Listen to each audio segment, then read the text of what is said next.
मैं मुख्य मुख्य बात बताऊंगा रामायण से।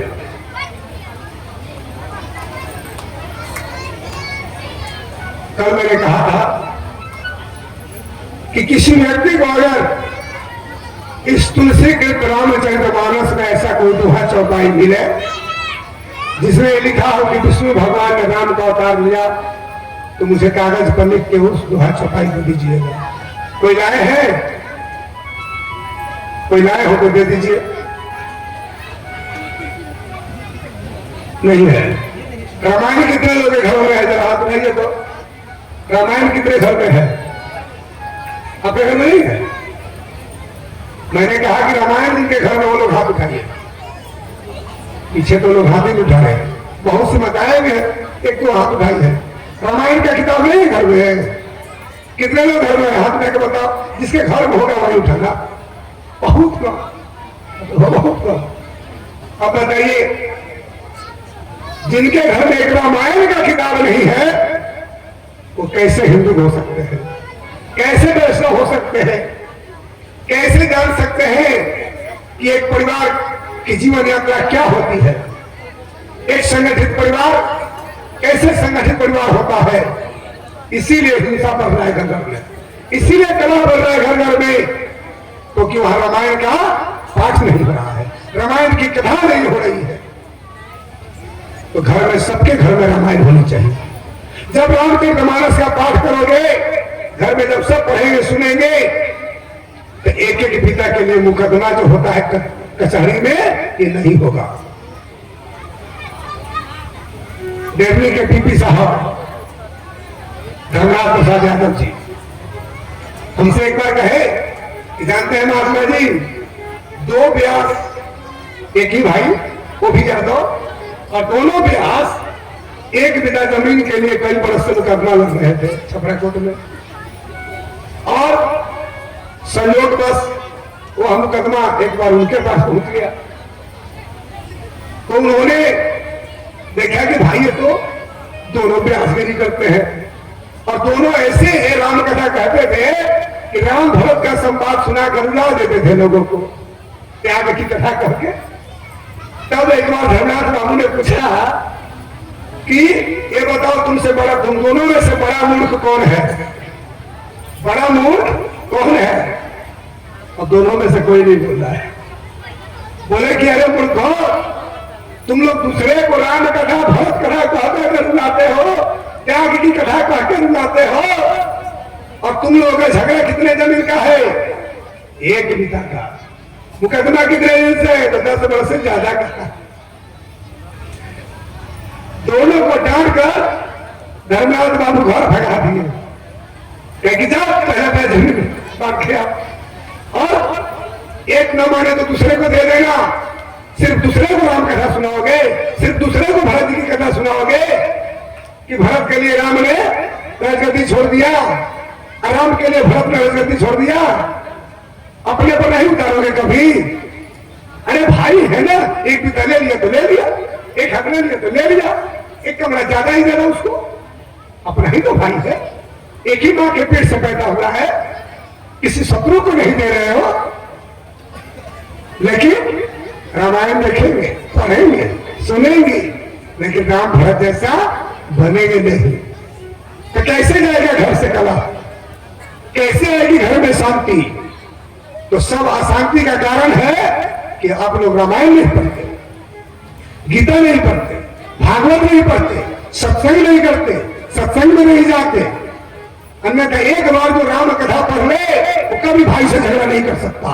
धन के लिए झगड़ा करेगा, किस लिए? राज कहेगा कि भैया तुम बन जाओ, तुम बन जाओ मालिक, घर का मालिक बनाने के लिए। भरत राम के जैसा वो कहता है तुम बनो, कहता है तुम बनो, इसके लिए लड़ सकता है। लेकिन यहां पर एक एक बिता की जमीन के लिए लड़ाई होता है, मुकदमा होता है, और फिर राम कथा सुनते हैं, फिर राम कथा पढ़ते हैं, राम भरत की चर्चा करते हैं। ऐसा नहीं होना चाहिए। तो भगवान राम के जैसे पुत्र के लिए भरत और कौशल्या बनना पड़ेगा। सब कहते हैं कि हमारा पुत्र राम जैसा हो, बहू सीता जैसी हो, लेकिन बहू सीता जैसी कब होगी और राम के जैसा पुत्र कब होगा? जब हम दशरथ और कौशल्या के जैसा बनेंगे। तो दशरथ और कौशल्या कैसे थे? एक महान तपस्वी। पूर्व काल में इन लोगों ने भगवान को पाने के लिए कौन थे ये? कश्यप अदिति पूर्व काल के। कल मैंने सुनाया था हृदयाक्ष कश्यप के कथा में कश्यप अदिति का प्रसंग। तो पूर्व काल में इन लोगों ने तब किया था कि भगवान हमारे पुत्र रूप में आए। घोर तप किया था। तो जब घोर तप किया इन लोगों ने हजारों वर्षों तक, तब इनकी तपस्या से प्रसन्न होकर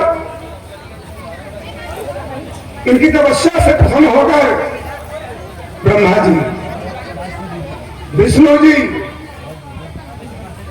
शंकर जी, इस सब लोग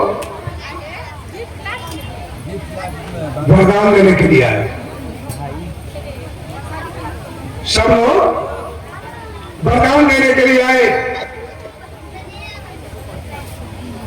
कि हे मनुशत्रुपा, पूर्व काल के मनुशत्रुपा, हे मनुशत्रुपा, वर मांगो, वर मांगो।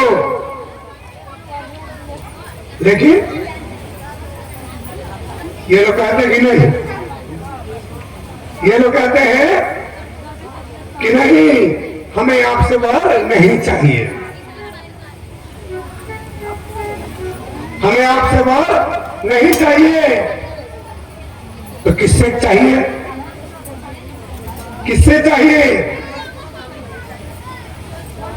बार बार ये लोग ब्रह्मा जी, विष्णु जी, शंकर जी इनके तपस्या से प्रसन्न होकर आते हैं और मनुशत्रुपा से कहते हैं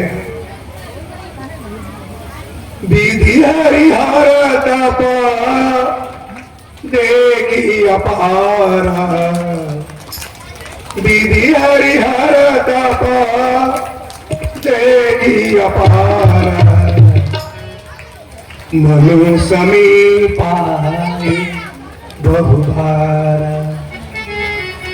ब्रह्मा जी, विष्णु जी, शंकर जी मनुशत्रुपा के पास बार बार आए और क्या कहते हैं? मांगहु वर बहु पापी लुभाए। अनेक लुभावनी बातें किए। हे मनु, हे शत्रुपा, तुम्हें क्या चाहिए? मांग लो, मांग लो।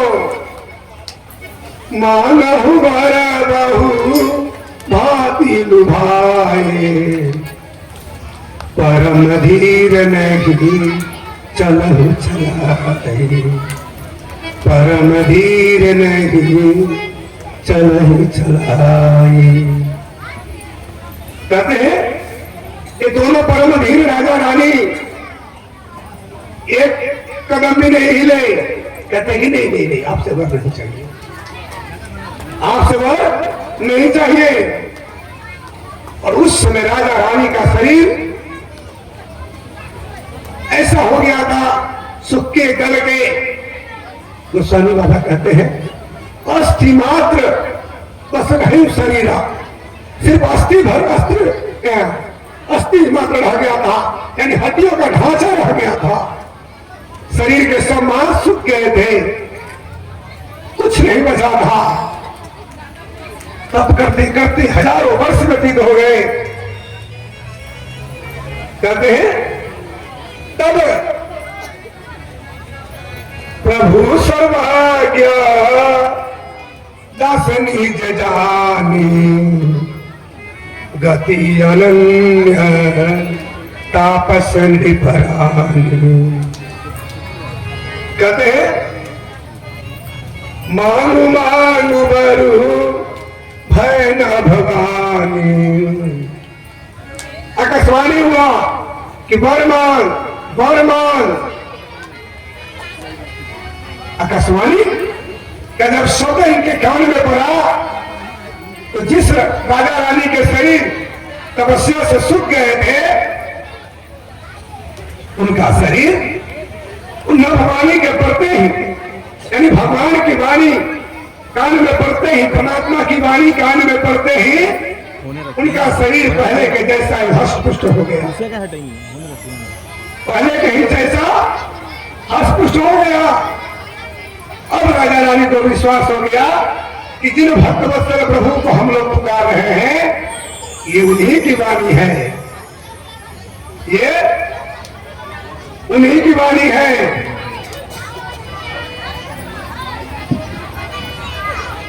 जो स्वरूपा बसे शिव मन माही, नव वाणी होती है तो राजा रानी कहते हैं कि हे भक्तवत्सल प्रभु, हम लोग जानते हैं कि आप सकल गुणों के घाम सुखदायक है,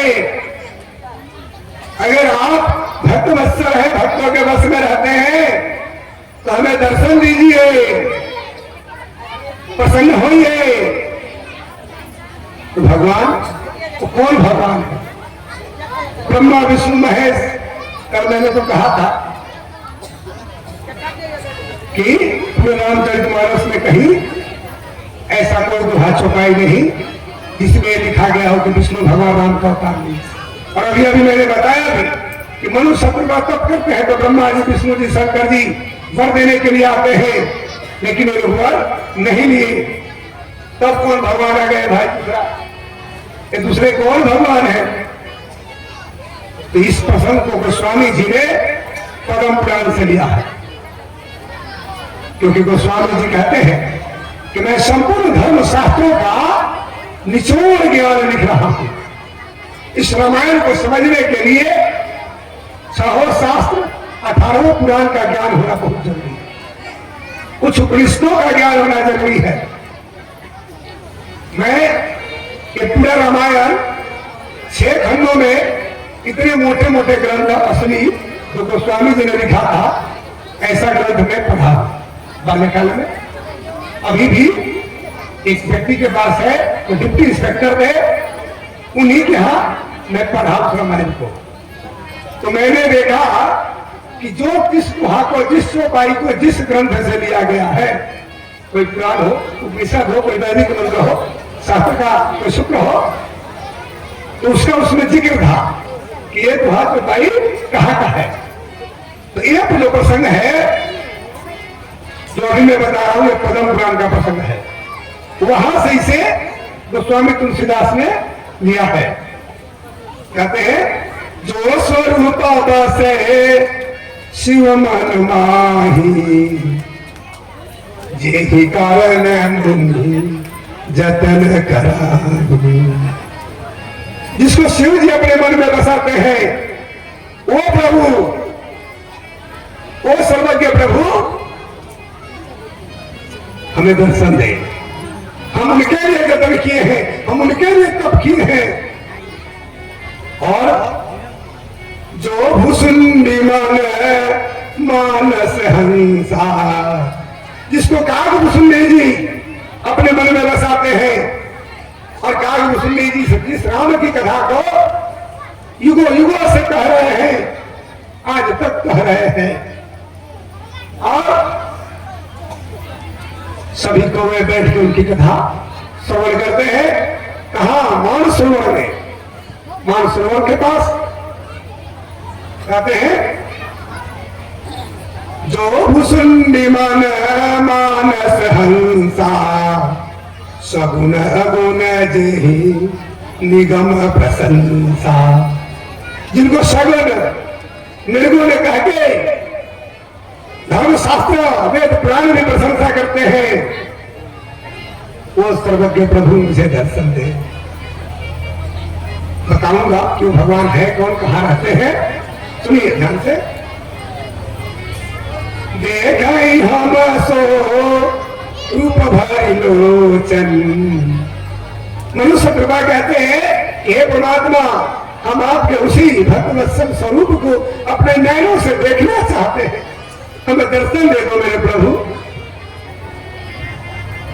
हमें दर्शन दे दो। भगत बछल प्रभु कृपा निधाना, विश्व विश्वासे प्रगटे भगवान। बोले श्याम रामचंद्र की। अब मनुष्य शत्रुता का विश्वास उनके सामने था। भगवान प्रकट हो गए भक्तवत्सल प्रभु। तो भगवान के स्वरूप की महिमा का वर्णन, भगवान का स्वरूप कैसा है, तो स्वामी जी लिखे हैं। नील सरोवर नील मणि नील निर्धर श्याम राज ही तन शोभानी रखी कोटि कोटि सतका। भगवान का स्वरूप नीलमणि के समान है, नीलम रत्न के समान है। ऐसे दिव्य स्वरूप वाले भगवान। नील सरोवर नीलमणि नील निर्धर श्याम। कैसे भगवान? नीलमणि के समान श्याम वर्ण के हैं।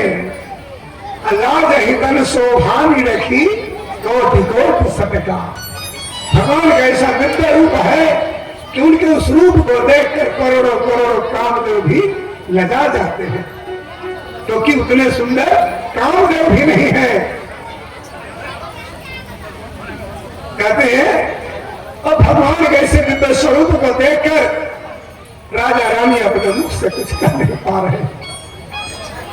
राजा रानी के मुख से एक शब्द नहीं निकल रहा है। अब उनके नैनों से अश्रुधार बह रहे हैं। भगवान के प्रेम में मगन हो गए, एक तक निहारे जा रहे भगवान को।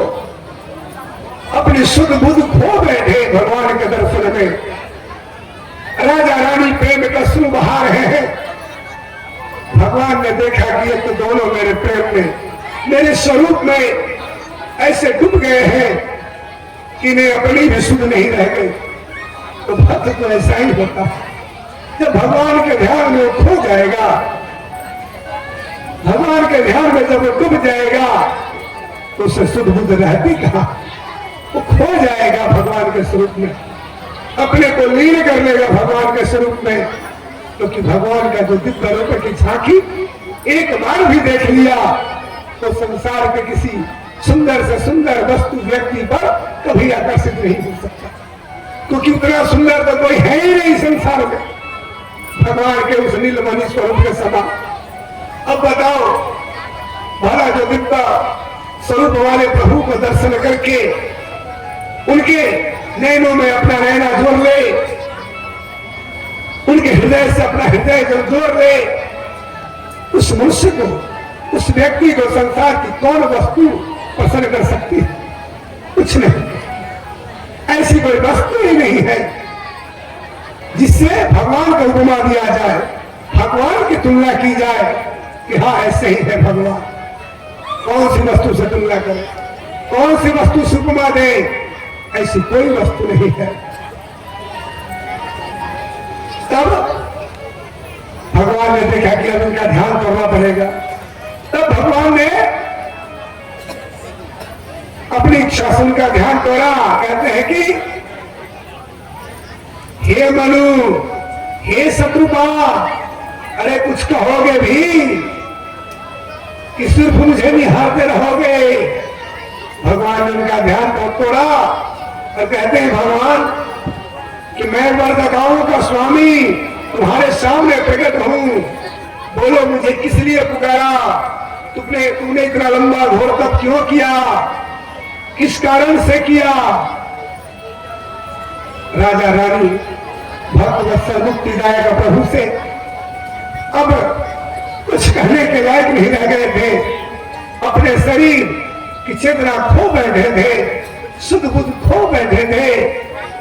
किसी तरह धीरे धीरे धीरे धीरे धारण किए और भगवान से प्रार्थना किए और कहते हैं कि मुक्तिदाता प्रभु से भगवान के रूप पर मोहित होकर दोनों ने मुक्ति नहीं मांगा और कहते हैं कि हे प्रभु, जब आप इतने ही कृपालु हैं, जब इतने ही दयालु हैं, तो आप हमें पुत्र रूप में प्राप्त हो जाइए। और कुछ नहीं चाहते, हम कुछ नहीं चाहते, आप हमें पुत्र रूप में प्राप्त हो जाइए। हमें आपके जैसा पुत्र चाहिए, हमें आपके समान पुत्र चाहिए। भगवान देखते हैं कि लो अब हमारे समान दूसरा कौन है। भगवान ने कहा ठीक है, तो एक समय आएगा जब तुम दोनों अवध के राजा रानी बनोगे, दशरथ कौशल्या, उस समय हम तुम्हारे यहाँ पुत्र रूप में आएंगे। भगवान पूछते हैं माता से कि हे माता तुम्हारी क्या इच्छा है बताओ। वो माता कहती है कि हे प्रभु जब उस रूप में आना तो हमें यह एहसास मत होने देना कि तुम भगवान हो, अन्यथा हम तुम्हारे इस बाल रूप को तुम जब मेरे यहां प्रकट हो जाओगे और मैं जान जाऊं कि भगवान हो तो मैं तो पुत्र का सुख नहीं ले पाऊंगी, क्योंकि मैं तो भगवान मानने लगूंगी। इसलिए मेरी प्रार्थना है कि जब तुम पुत्र रूप में आना मेरे घर मेरी गोद में, तो मुझे मत बताना कि मैं भगवान हूं। बस अपने प्रेम का दान करना और ऐसी कृपा करना कि मैं तुम्हारी उन बाल मधुर लीलाओं में खोई रहूं और आजीवन जब तक मैं रहूं तब तक तुम्हें प्रेम करती रहूं, तुम्हें पुत्र रूप में प्रेम करती रहूं। 12,000 बरस तक उन लोगों ने तप किया था, तब जाके भगवान प्रकट हुए। और यहाँ 7 दिन कथा सुनना है तो कभी ऐसे बैठते हैं, कभी ऐसे बैठते हैं, कभी ऐसे करते हैं। 7 दिन की कथा में ये हाल है। अब बताओ कैसे मिलेंगे भगवान? 7 दिन, वो भी मात्र 3-4 घंटे बैठना है। इसका मतलब है आप लोग अब तक संसार की बातों में समय बिताए हो, संसार के लोगों की बात किए हो, भगवान की बात नहीं किए हो। अन्यथा जब भक्त भगवान की बात सुनता है तो 3-4 घंटा क्या 3-4 महीने भी बीत जाए, एक बार शरीर नहीं हिलाएगा, वो शांत चित्त बैठा ही रह जाएगा। लेकिन मुझे पता चल गया कि इस गांव के लोग अभी तक भगवान की भक्ति से छूटे हैं, सिर्फ संसार की दुनियादारी की बेटा बहू बहू इसे यही सब चर्चा करते करते जीवन बिता दिए हैं और बुढ़ापा करीब आ गया है। अब राजा रानी को भगवान ने वरदान दिया कि हम तुम्हारे यहाँ पुत्र रूप में आएंगे, और हे माता जैसा तुम कहती हो वैसा ही हम तुम्हें पुत्र का आनंद देंगे, पुत्र सुख का आनंद देंगे। अब भगवान ने कहा कि और कुछ वर चाहिए? दोनों ने कहा कि नहीं, जब आप ही हमें प्राप्त हो जाओगे तो और क्या चाहिए। लेकिन यहां भगवान दर्शन भी नहीं देते हैं।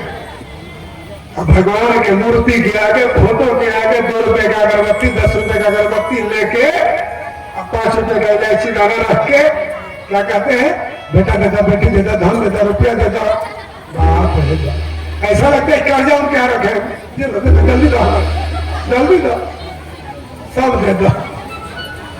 ऐसा लग रहा है उनके यहाँ बैंक बैलेंस करके छोड़े हैं, क्या ब्याज पर दे के रखे, क्या वसूल रहे। अरे भगवान के सन्मुख जाओ तो भगवान से भगवान को मांगो। देना है तो दे दो प्रभु जी, जपने को निज नाम, मैं तुमसे क्या मांगू। ऐसा होना चाहिए कि मुझे कुछ नहीं चाहिए, देना ही है तो अपना नाम दे दो, अपनी भक्ति दे दो, अपने स्वरूप का उदाहरण कर दो कि मेरे हृदय से एक क्षण के लिए भी आपका स्वरूप मेरे मन से न निकले, और आप हमारे हृदय में बस जाओ। जब भगवान आ जाएंगे इस हृदय में तो बताओ या आपके घर में तो कौन नहीं आएगा। धन संपदा वैभव ऐश्वर्य सुख शांति ये सब भगवान में ही तो बसते हैं। तो जब स्वयं भगवान आ जाएंगे तो क्या बाकी रह जाएगा, सब आ जाएगा। इसलिए भगवान से भगवान को मांगो। देना है तो दे दो प्रभु जी, जपने को प्रभु नाम, मैं तुमसे क्या मांगू। कुछ नहीं। अब समय आया मनु शत्रुबा, वही मनु शत्रुबा अगले जन्म में इधर अवध के राजा रानी बने। कैसे? लेकिन उसके पहले कौशल्या का जन्म कहाँ हुआ? कौशल देश में। और दशरथ जी का जन्म अयोध्या में होता है। अब रावण उधर लंका में बहुत विद्वान प्रखंड बनने एक दिन सोचा कि आखिर जो पैदा हुआ है उसको मरना है, तो मुझे ये जान लेना चाहिए कि मेरी मृत्यु कैसे हो और मैं अपनी मृत्यु को टालने का उपाय करूंगा। कि मैं मृत्यु को टाल दूं, यह सोचकर वह विद्वान ब्राह्मण रावण ब्रह्मा जी के पास गया और ब्रह्मा जी के चरणों में प्रणाम किया, मीठी वाणी से उनको खूब प्रसन्न किया। तो ब्रह्मा जी ने सोचा कि भाई आज लगता है कि दाल में कुछ काला है, या पूरी दाल ही काली लग रही है, क्योंकि जो दिन रात हम देवताओं को पूछते रहता है, उल्टे उल्टे बातें करता है, वही रावण आज हमारी प्रार्थना क्यों कर रहा है? जरूर मन में इसके छल है। तब रावण से कहते हैं कि हे पुत्र, बोल तू आया किस लिए ब्रह्मलों के लिए, तेरे आने का कारण क्या है? तब रावण कहता है कि हे पितामह, मैं आपसे कुछ पूछने के लिए आया हूं और आप कहीं रहे हैं तो मैं पूछ ही डालता हूं। कहते हैं पूछो। तब रावण कहता है कि आप मुझे ये बताइए कि मेरी मृत्यु कैसे होगी, मेरी मृत्यु का कारण कौन होगा? तब ब्रह्मा जी कहते हैं एक क्षण बताता हूं। ब्रह्मा जी ने उसके लीला स्वरूप पर ध्यान किया तो देखते हैं कि इसकी मृत्यु भगवान राम के हाथों होगी, राजा रामचंद्र के हाथों होगी। तब पितामह कहते हैं कि हे रावण, तेरी मृत्यु के कारण राम मिलेंगे, राम के हाथों तेरी मृत्यु मैंने निश्चय किया है। तब वो कहता है कि वो राम कहाँ है? बोले कि राम अभी आए नहीं है, लेकिन बहुत जल्द आने वाले हैं। कहाँ आने वाले हैं? ब्रह्मा जी कहते हैं कितना बेचैन क्यों है, तो इतना बेचैन क्यों है? नहीं ऐसी कोई बात नहीं, मैं जानना चाहता हूं। फिर ब्रह्मा जी कहते हैं अभी उनका जन्म नहीं हुआ है। क्यों? बोले कि इसलिए कि उनके माता पिता का अभी विवाह नहीं हुआ है। बोलेगा अभी विवाह नहीं हुआ? तो नहीं। बोले क्यों, किससे विवाह होगा, किसका? तो ब्रह्मा जी कहते हैं कौशल देश के राजकुमारी कौशल्या और अवध के दशरथ के अवध के राज्य में दशरथ, इन दोनों का जब विवाह होगा तब राम का आगमन होगा और उन्हीं के हाथों तेरी मृत्यु निश्चित की गई है। अब पितामह को प्रणाम करके वो चुपचाप चला आया और दशरथ और कौशल्या दोनों का हरण कर दिया। सीता हरण से पहले रावण ने किसका हरण किया बताओ? अभी दोनों समय पूछा जाओ। सीता हरण से पहले किसका हरण हुआ था? जब तुम मन लगाओगी तो क्या खाक सुनोगी?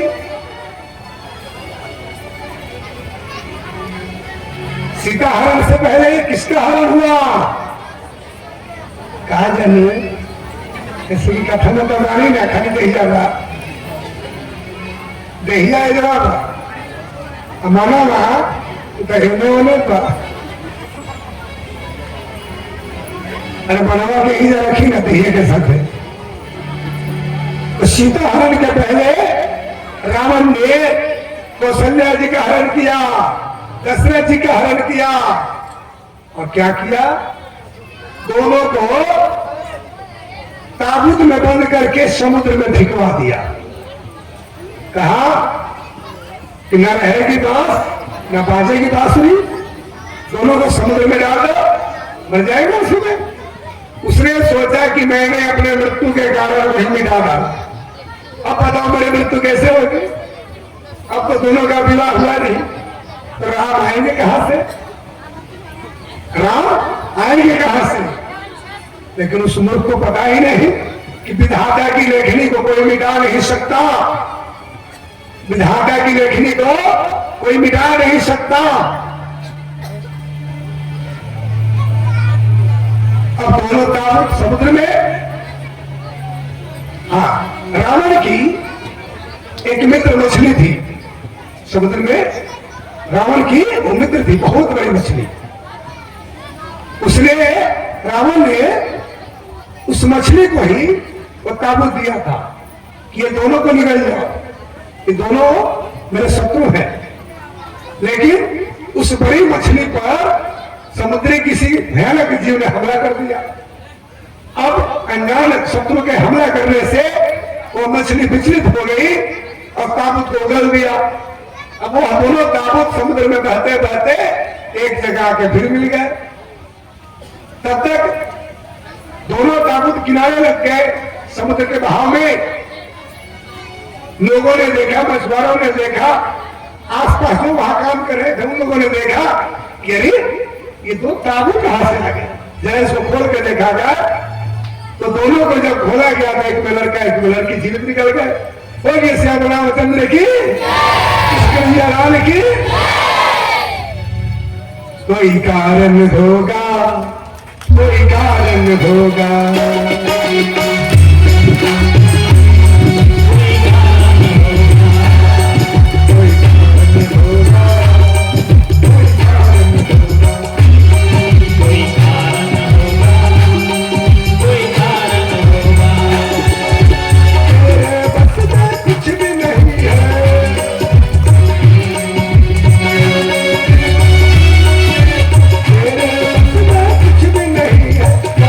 वाला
सच्चिदानंद भगवान की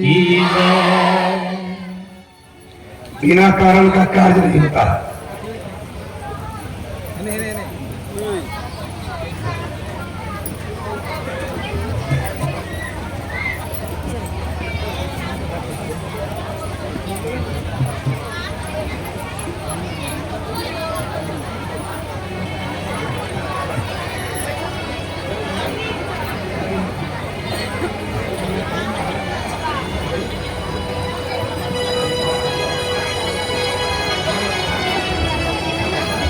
श्री सच्चिदानंद भगवान की।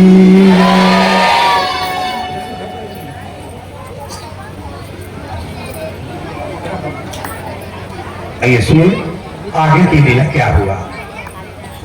बहुत ही मार्मिक सुंदर प्रसंग आपको सुना रहे हैं। कुछ सब लोगों के ज्ञान से छुटे हैं, कोई कोई जानता होगा। सुनिए आगे भगवान राम की रहस्यमयी अनुभज्ञ संसार से अनुभज्ञ कथाएं। अब दोनों ने जब ताबूत से निकलकर एक दूसरे को देखा, कौन? कौशल्या जी और दशरथ जी। दोनों को पता था कि हम लोगों का हरण किस लिए किया गया है। दोनों को पता था कि हम लोगों का हरण किस लिए किया गया है, समुद्र में क्यों फेंका गया। फिर भी दोनों ने एक दूसरे का परिचय जाना और दोनों ने वहीं पर गंधर्व रीति से विवाह कर दिया। कोई बहुत प्रबल है, विधाता की लेखनी को मिटाने वाले स्वयं मिट जाते हैं। विधाता जो लिख देते हैं जिसके लिए, उसको मिटाने वाला कोई नहीं है। उसको मिटाने वाला सिर्फ और सिर्फ मूर्ख हो सकता है। अब फिर दोनों ने गंधर्व विवाह करके अपने अपने नगर को लौटे। ये नहीं कि राम जी या दशरथ जी यहाँ न कराए। फिर विधिवत दोनों का विवाह हुआ और वैवाहिक बंधन में बन रहे।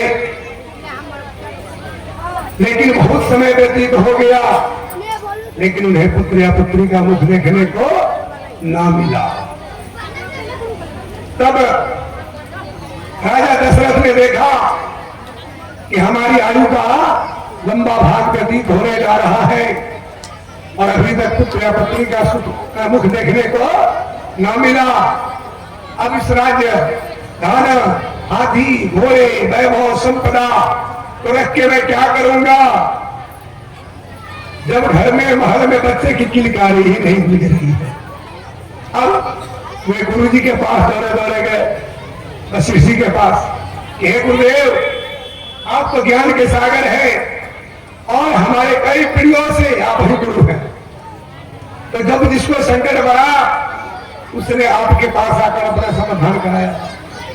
सचमुच जितने लोगों के जीवन में गुरु नहीं है, पूरा मत मानिएगा, उसका क्या कहूंगा, जितने लोगों के जीवन में गुरु नहीं है उनका जीवन गुरु के समान बनते जा रहा है, पशुओं के समान बनते जा रहा है। क्यों? क्योंकि उनको मार्ग दिखाने वाला नहीं है कोई तत्वज्ञानी गुरु तो चाहिए। राम जी के पूर्वजों के पूर्वज कई पीढ़ियों से वशिष्ठ जी इनके गुरु थे। क्यों थे? क्योंकि वशिष्ठ जी को यह ब्रह्मा जी ने बताया था कि तुम इस वंश की पुरोहिती करो, तुम स्कूल की पुरोहिती करो, क्योंकि इसमें भगवान का आगमन होने वाला है आने वाले समय में। इसको जानकर इस बात की प्रतीक्षा में आज तक वशिष्ठ जी इनके कुल गुरु बने हुए हैं। अब घर में मंत्रियों ने, घर वालों ने सलाह दिया कि आपकी 3 रानियां हैं, लेकिन किसी से आज तक एक पुत्र या पुत्री का मुख देखने को ना मिला। अतः पता नहीं विधाता ने क्या लिखा है, अतः गुरु जी के पास जाइए। तो गुरु जी के पास दशरथ जी कैसे जाते हैं? पूरा रामायण का कथा जो है इतनी उच्च शिक्षा देता है, ऐसे सदाचार की शिक्षा देता है कि जिसको समझ लिया जाए तो पूरे जीवन भर में एक गलती नहीं होगी। गुरु जी के पास कैसे जाया जाता है बताओ, आप लोग जानते हो? गुरु जी के पास दर्शन करने कैसे जाते हैं? रामायण देखे आप लोग टीवी पर? कितना लोग देखे हैं रामायण बताओ तो? आप उठाएंगे कितना लोग रामायण देखे हैं? ये मुखिया जी देखिए क्या गाँव के रामायण देखे देखे बताए ना, तो कई मनी लोग हाथ उठे रखे क्या हो दुनिया में रहता है, सब लोग रामायण देखे देखे, टीवी देखे क्या है तुमने? खाली सीरियल चलेगा, छाछ भी कभी दही थी।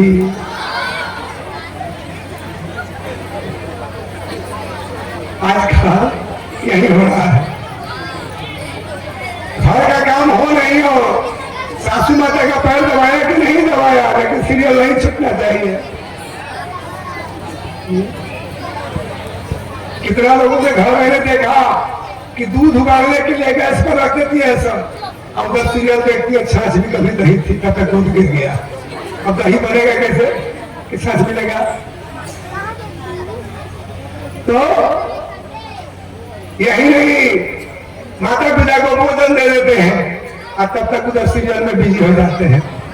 अब बेचारे माता पिता डर से नहीं मांगते हैं दोबारा कि सीरियल देखा दिया तो बढ़िया, अगर फिर मांगनी दादा दी तो मिलल बात चुपचाप खा लो, सब करो। और ये दुर्दशा है आज भारतीय समाज का। अरे धरती के भगवान हैं आपके माता पिता सास ससुर। कबीर साहब जी कहते हैं कि जिंदे बाप कोई ना पूजे, मरे बाद बुधवाया, मुट्ठी भर चावल लेकर कौवे को बाप बनाया। माता पिता जिंदे हैं तो उनकी सेवा पूजा में मन नहीं लग रहा है, वहीं जब मर जाते हैं तो दुनिया को दिखाने के लिए कपड़ा आडंबर करते हैं, 10 गांव के लोगों को बुला के भोज कराते हैं, 10 गांव के ब्राह्मणों को खिलाते हैं, हजारों लोगों को खिलाते हैं। लेकिन जो हजारों लोगों को भोजन कराया, अगर इतना भोजन जो इन्वेस्टमेंट किया, इतने धन खर्च किया, अगर इतना रुपया माँ बाप पे लगाया होता तो 10 वर्ष और शांति से जी लेते हो। लेकिन ना, बुढ़ऊ का दुलाई का ठप ठोकी जल्दी हटाओ जाकर, अब बुढ़िया का 3 घंटा कराकर है, मोड़ा तो नहीं खे। यही समाज का भाषा हुआ, मैं भी सुनता हूँ कहीं कहीं। हाँ, अब मुझे बुजुर्ग हो गए, अंदर से क्या पिट देगी तो राजा बाहर कहेंगे भी नहीं कि बताइए पिटला किया। मतलब लोग आजकल एक बहन भाषा कहते हैं कि मेहरारू से भागशाली लोग पिटाला है, और उससे भागशाली लोग पको से पिटाला है। तो समय परिवर्तित होते जा रहे, इसका कारण क्या है कि रामायण नहीं पढ़ते हैं। इसका बड़ा कारण कि रामायण नहीं पढ़ते, गीता नहीं पढ़ते, भागवत नहीं पढ़ते, तो संस्कार कहां से खाक से आएगा?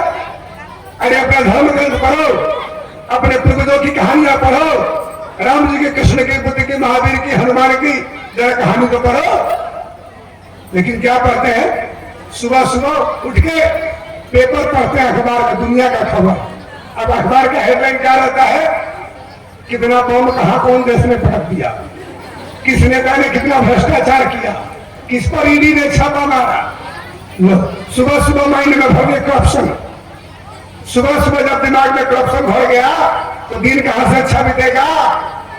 सुबह सुबह होना चाहिए करप्शन नहीं, भगवान का भजन। भज मन रामचरण सुखदाई, भज मन रामचरण सुखदाई, सोई चरणन से निकसी सुरसरी, शंकर जटा समाई, जटा शंकर नामद भयो है, त्रिभुवन तारन आई। अरे उनकी कथा पर होना तो अब तो पेपर भी पीछे छुपते जा रहा है। क्यों? क्योंकि अब करंट न्यूज चाहिए, तो उसके लिए क्या करते हैं? मोबाइल में खुदा खुदी। अब रात को 12 बजे भी कहीं कोई घटना घटती है तो 12 बज के 1 मिनट में लाइव देख लेते हैं, क्योंकि खुदा खुदी वाला सिस्टम जो आपके पास है, अब उसमें उंगली करके तुरंत का तुरंत देख लेते हैं कि क्या चल रहा है। मोबाइल निकाले और देख रहे, हाँ गाजा में इतना बम गिर गया, मोदी जी ने इस पर ईडी भेज दिया, फलाने नेता ने फलाने नेता को मरवा दिया, योगी जी ने इतने क्रिमिनलों को बर्बाद कर दिया। यही सब अटर पटर न्यूज बढ़ते रहते हैं। अरे पढ़ना ही है तो राम कथा पढ़ो, पढ़ना है तो भागवत कथा पढ़ो, जिससे आप और आपके बच्चे भी संस्कारी होंगे, विद्वान होंगे, ज्ञानी होंगे, कुसंगी नहीं होंगे, लफंगे नहीं होंगे, पियक्कर नहीं होंगे। तो कभी उनको राम कथा पढ़ाया नहीं, और जब पियक्कर बन गए तो रोते हो गए बेटा पियक्कर हो गया। कभी भागवत पढ़ाया नहीं, कृष्ण भगवान की जब बाल कथा पढ़ाया होता बच्चों को, तो बच्चे दही दूध खाते, दारू नहीं पीते, मांस नहीं खाते। लेकिन हम लोग भागवत कथा तो घर में है ही नहीं। तो जब भागवत कथा घर में नहीं है, आपके बच्चे ने बचपन में कृष्ण भगवान की कथा नहीं पढ़ा कि कृष्ण भगवान दही दूध का भोग लगाते थे, तो बच्चे को दारू नहीं पिएंगे ना, कुसंगी हो जाएंगे।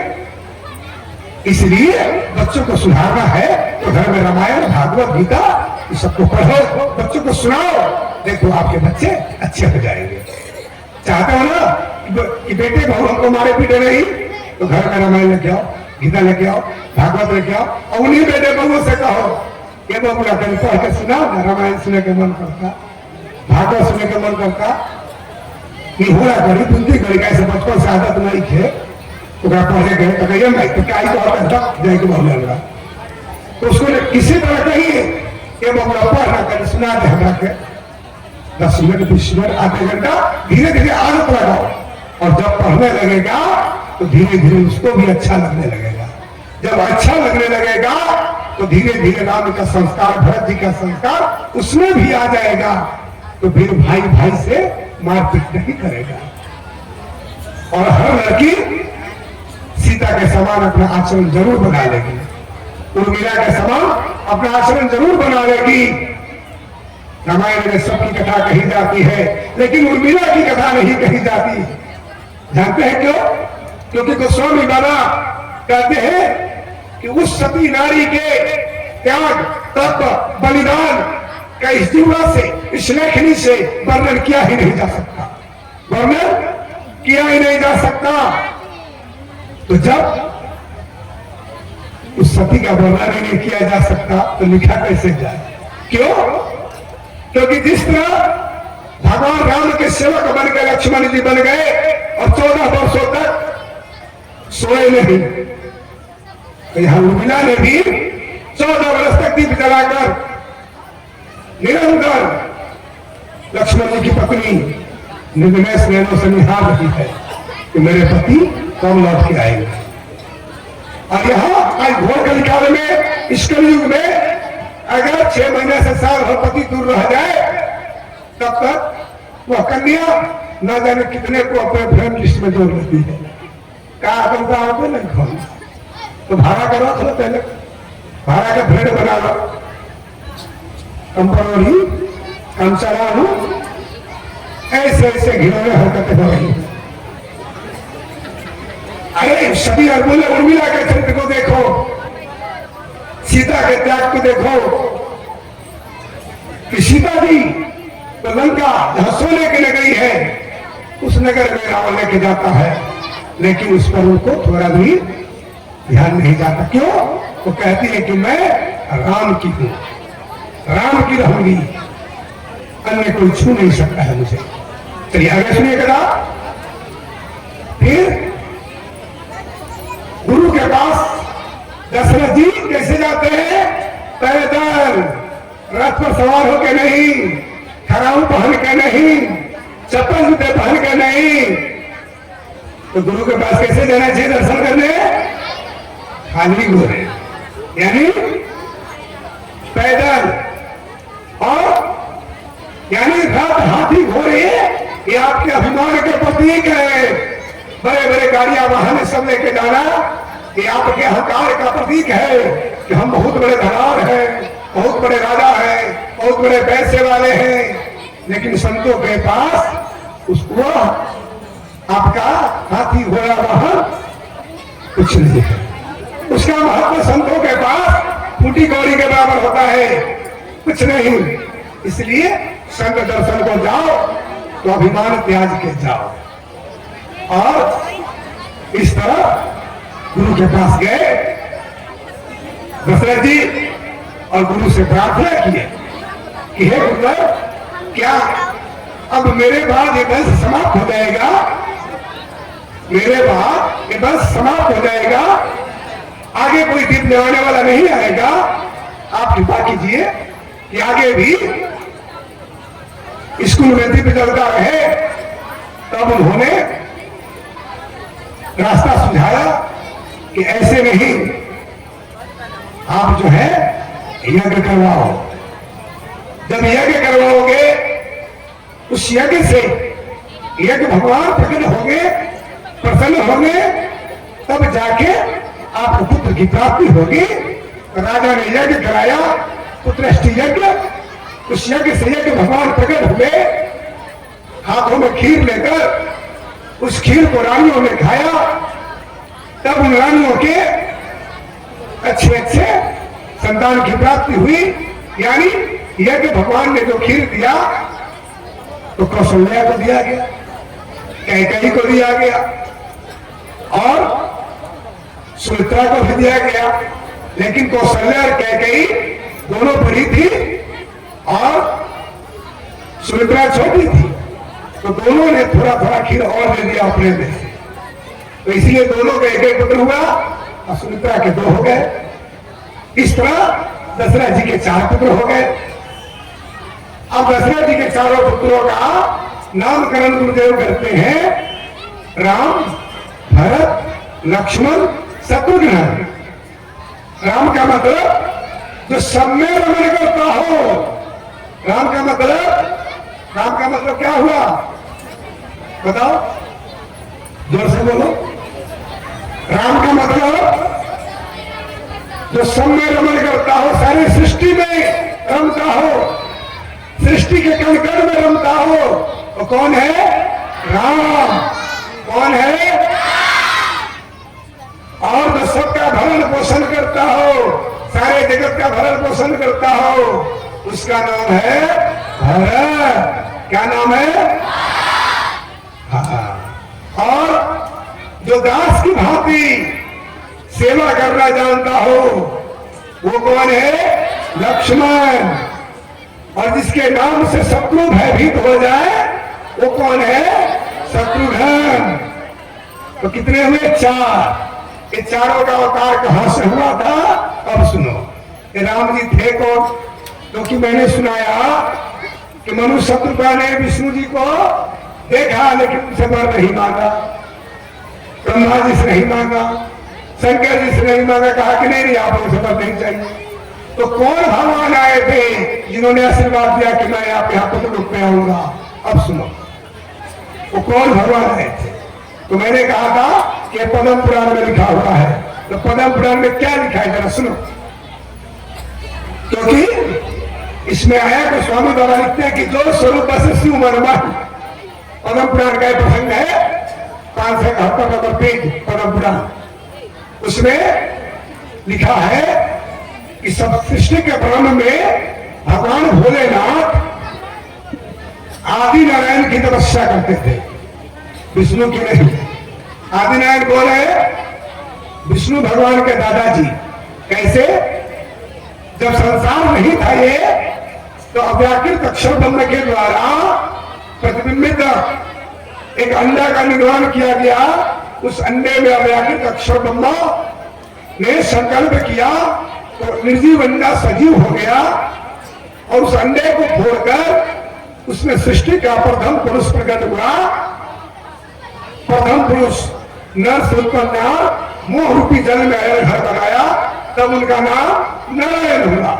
अब वो सृष्टि के प्रथम पुरुष थे, इसलिए उनको कहा आदि नारायण। क्या कहा? यानी सबसे पहला नारायण। अब इस नारायण में भगवान की प्रेरणा से, श्री कृष्ण जी की प्रेरणा से कहा एको हाँ बहुश्याम, मैं एक हूं अनेक हो जाऊं। तब उन आदि नारायण से रोम रोम से असंख्य 14 लोक रूपी ब्रह्मांड पैदा हुआ और उन सभी ब्रह्मांडों का एक एक स्वामी हुआ। एक नारायण एक आदिशक्ति, एक नारायण एक आदिशक्ति। ऐसे अरबों खरबों ब्रह्मांड है और अरबों खरबों नारायण आदिशक्ति है। अब इन नारायण आदिशक्ति से सतगुण, रजोगुण, तमोगुण हुआ, जिससे विष्णु जी, ब्रह्मा जी, शंकर जी प्रकट हुए और इन तीनों गुणों के द्वारा 84 लाख योनियां, 14 लोक, 5 तत्व, तीनों गुण, अष्टावरण सब कुछ बना। समझ में आया? तो शिव जी ने किस नारायण को पुकारा था? तो आदि नारायण को। कौन मंत्र से? ओम नमो भगवते वासुदेवाय, इस मंत्र से। तो जब आदि नारायण दर्शन दिए तब आदि नारायण भगवान ने जब दर्शन दिया तो महादेव से बोले, सुनो, बहुत सी माताएं शिव चर्चा करती है, शिव जी को गुरु बनाई है, तो जान लो आपके गुरु क्या करते हैं, किसकी पूजा करते हैं। ध्यान से सुनना, शिव चर्चा। और शिव जी किसकी चर्चा करते हैं? श्याम की चर्चा। सुनो कैसे?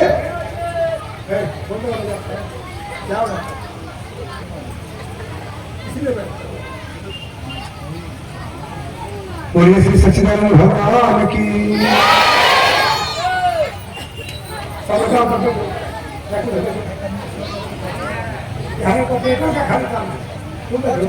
आगे आगे बैठो। छोटो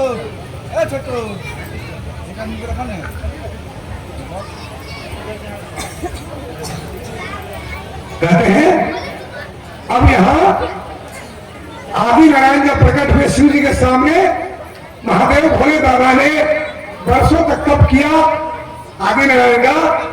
आदि नारायण प्रसन्न हुए, आदि नारायण ने दर्शन दिया, कहा कि हे शंकर, ए भोला, तू वर मांग, मैं वर लगाओ का स्वामी तेरे सामने प्रकट हुआ हूं।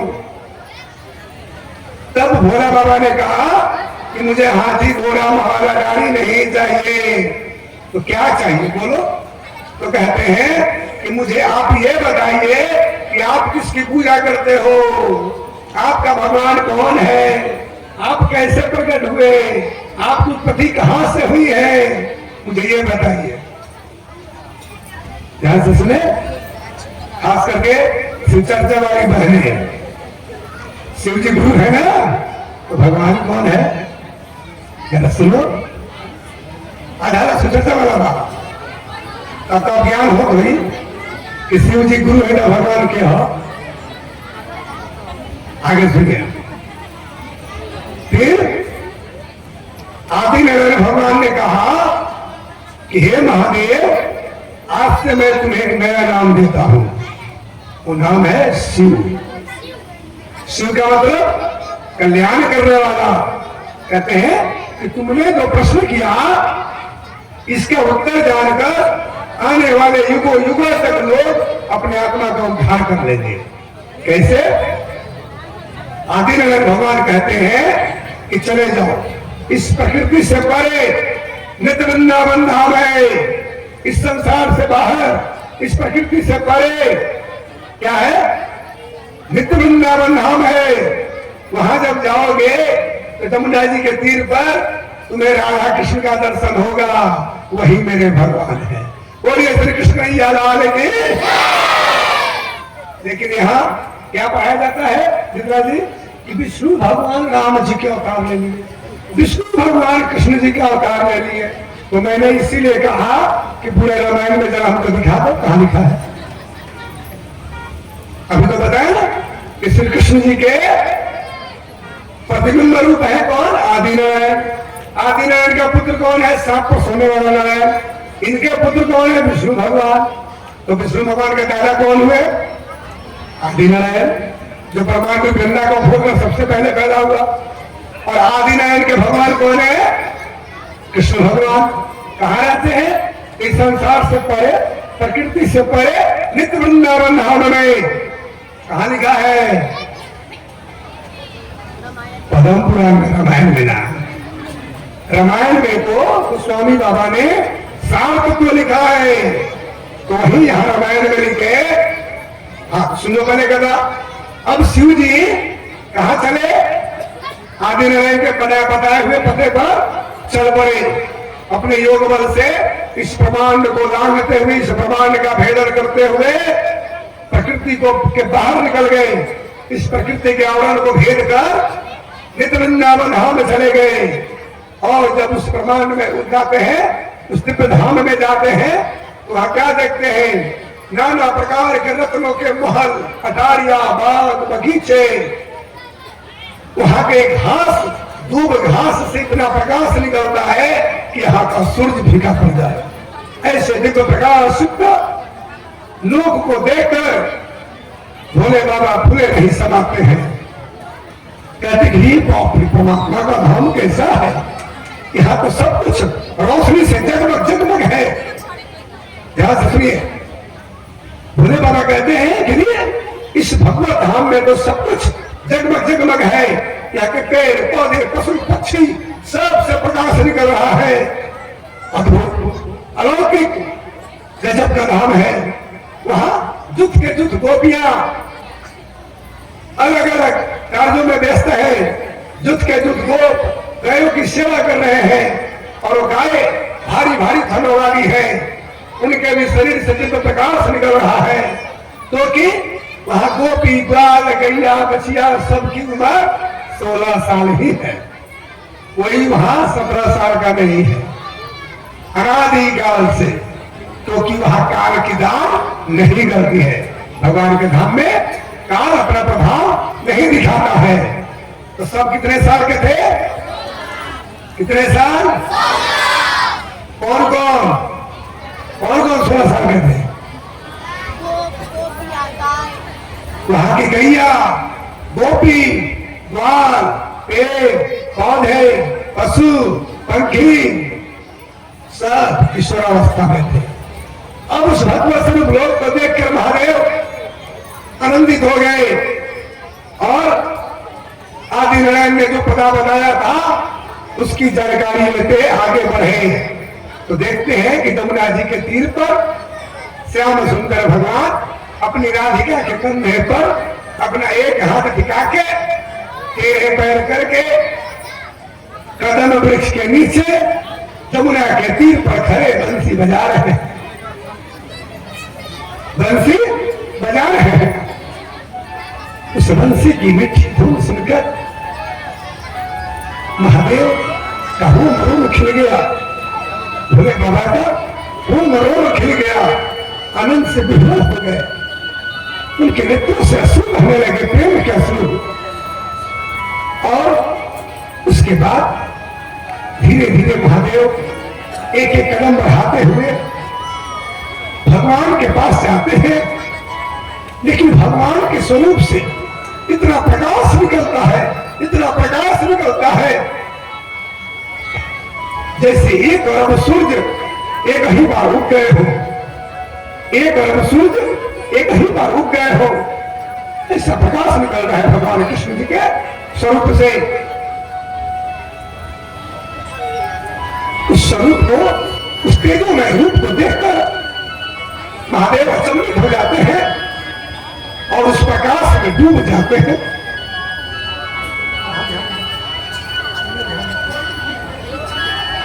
उस भगवत रूप को देखकर महादेव अचंभित होते हैं और उस प्रकाश में स्वयं को डूबा हुआ देख रहे हैं। अब उन्हें ना भगवान दिख रहे हैं, ना अपने आप को देख रहे हैं। वो प्रकाश में ऐसे डूबे कि उन्हें कुछ नहीं दिखाई दे रहा। तब उन्होंने हाथ जोड़कर विनती किया,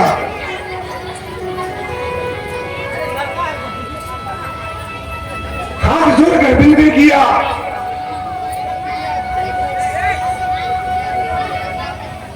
देखिए भागवत कथा में मैं ये नहीं कहूंगा कि किसी को कुछ नुकसान हो, किसी गार्जियन के बाल बच्चे को एक आध डंडा लगे। मुझे लग रहा है कि इसीलिए बच्चे में चैन है। स्टेज के पीछे गाएं गाएं, कैसे इस गांव के बच्चे हैं, कैसे गार्जियन लोग हैं कि अपने बच्चों को इतना भी संस्कार नहीं दिए कि भगवान की कथा में जाकर शांति से बैठ के कथा सुनना चाहिए। इतना भी शिक्षा नहीं दी है आप लोग अपने बच्चों को। कैसे नन्हे बालक हैं यहाँ के, कैसे अपने माँ बाप का नाम नीचे गिरा रहे हैं। मुझे लगता है कि प्रशासन के लोगों का डंडा इन लोगों को जरूरी हो गया है। कब मारेंगे इन लोग? देख रहे हो गाड़ी में बैठे हैं, क्या करेंगे पता है? सिर्फ हम लोग कह नहीं रहे हैं, किसी को बुरा लग जाएगा, किसी का बच्चा पिटा जाएगा तो किसी बच्चे की ठुकाई हो जाएगी तो लोग कहेंगे कि हमारे बेटे को पिटवा दिया। अरे तो अपने बच्चों को संभाल कर रखो ना, समझा के कथा में भेजो ना, अन्यथा तो 4 डंडे खा जाएंगे, मिजाज दुरुस्त हो जाएगा। इसलिए बच्चों से मैं बार बार कहता हूं कि आप लोग शांति से बैठो, कथा को डिस्टर्ब मत करो। बहुत उदंड बालक है। कहीं नहीं मैं गांव में कथा कहने जाता हूं तो सब लोग शांति से कथा सुनते हैं, तो यहाँ तो महिलाएं यहाँ बीच में बैठ के गप मारती है। तो भला बताओ बच्चे कैसे उनके होंगे? वो तो जब यहाँ गप मार सकते हैं तो सुनाव कर सकते हैं। ये सब माता पिता की गलती के देन है। सबको हड़बड़ी में इन लोगों ने पैदा कर दिया है। अब संत कैसे रहे? वो भी हड़बड़ी में नाच रहा है, कूद रहा है, भाग रहा है। पीछे यहाँ पे दुष्ट बिहारी लाल की। तो महादेव से प्रार्थना करते हैं, महादेव प्रार्थना करते हैं कृष्ण भगवान से कि हे प्रभु कृपा कीजिए, कृपा कीजिए।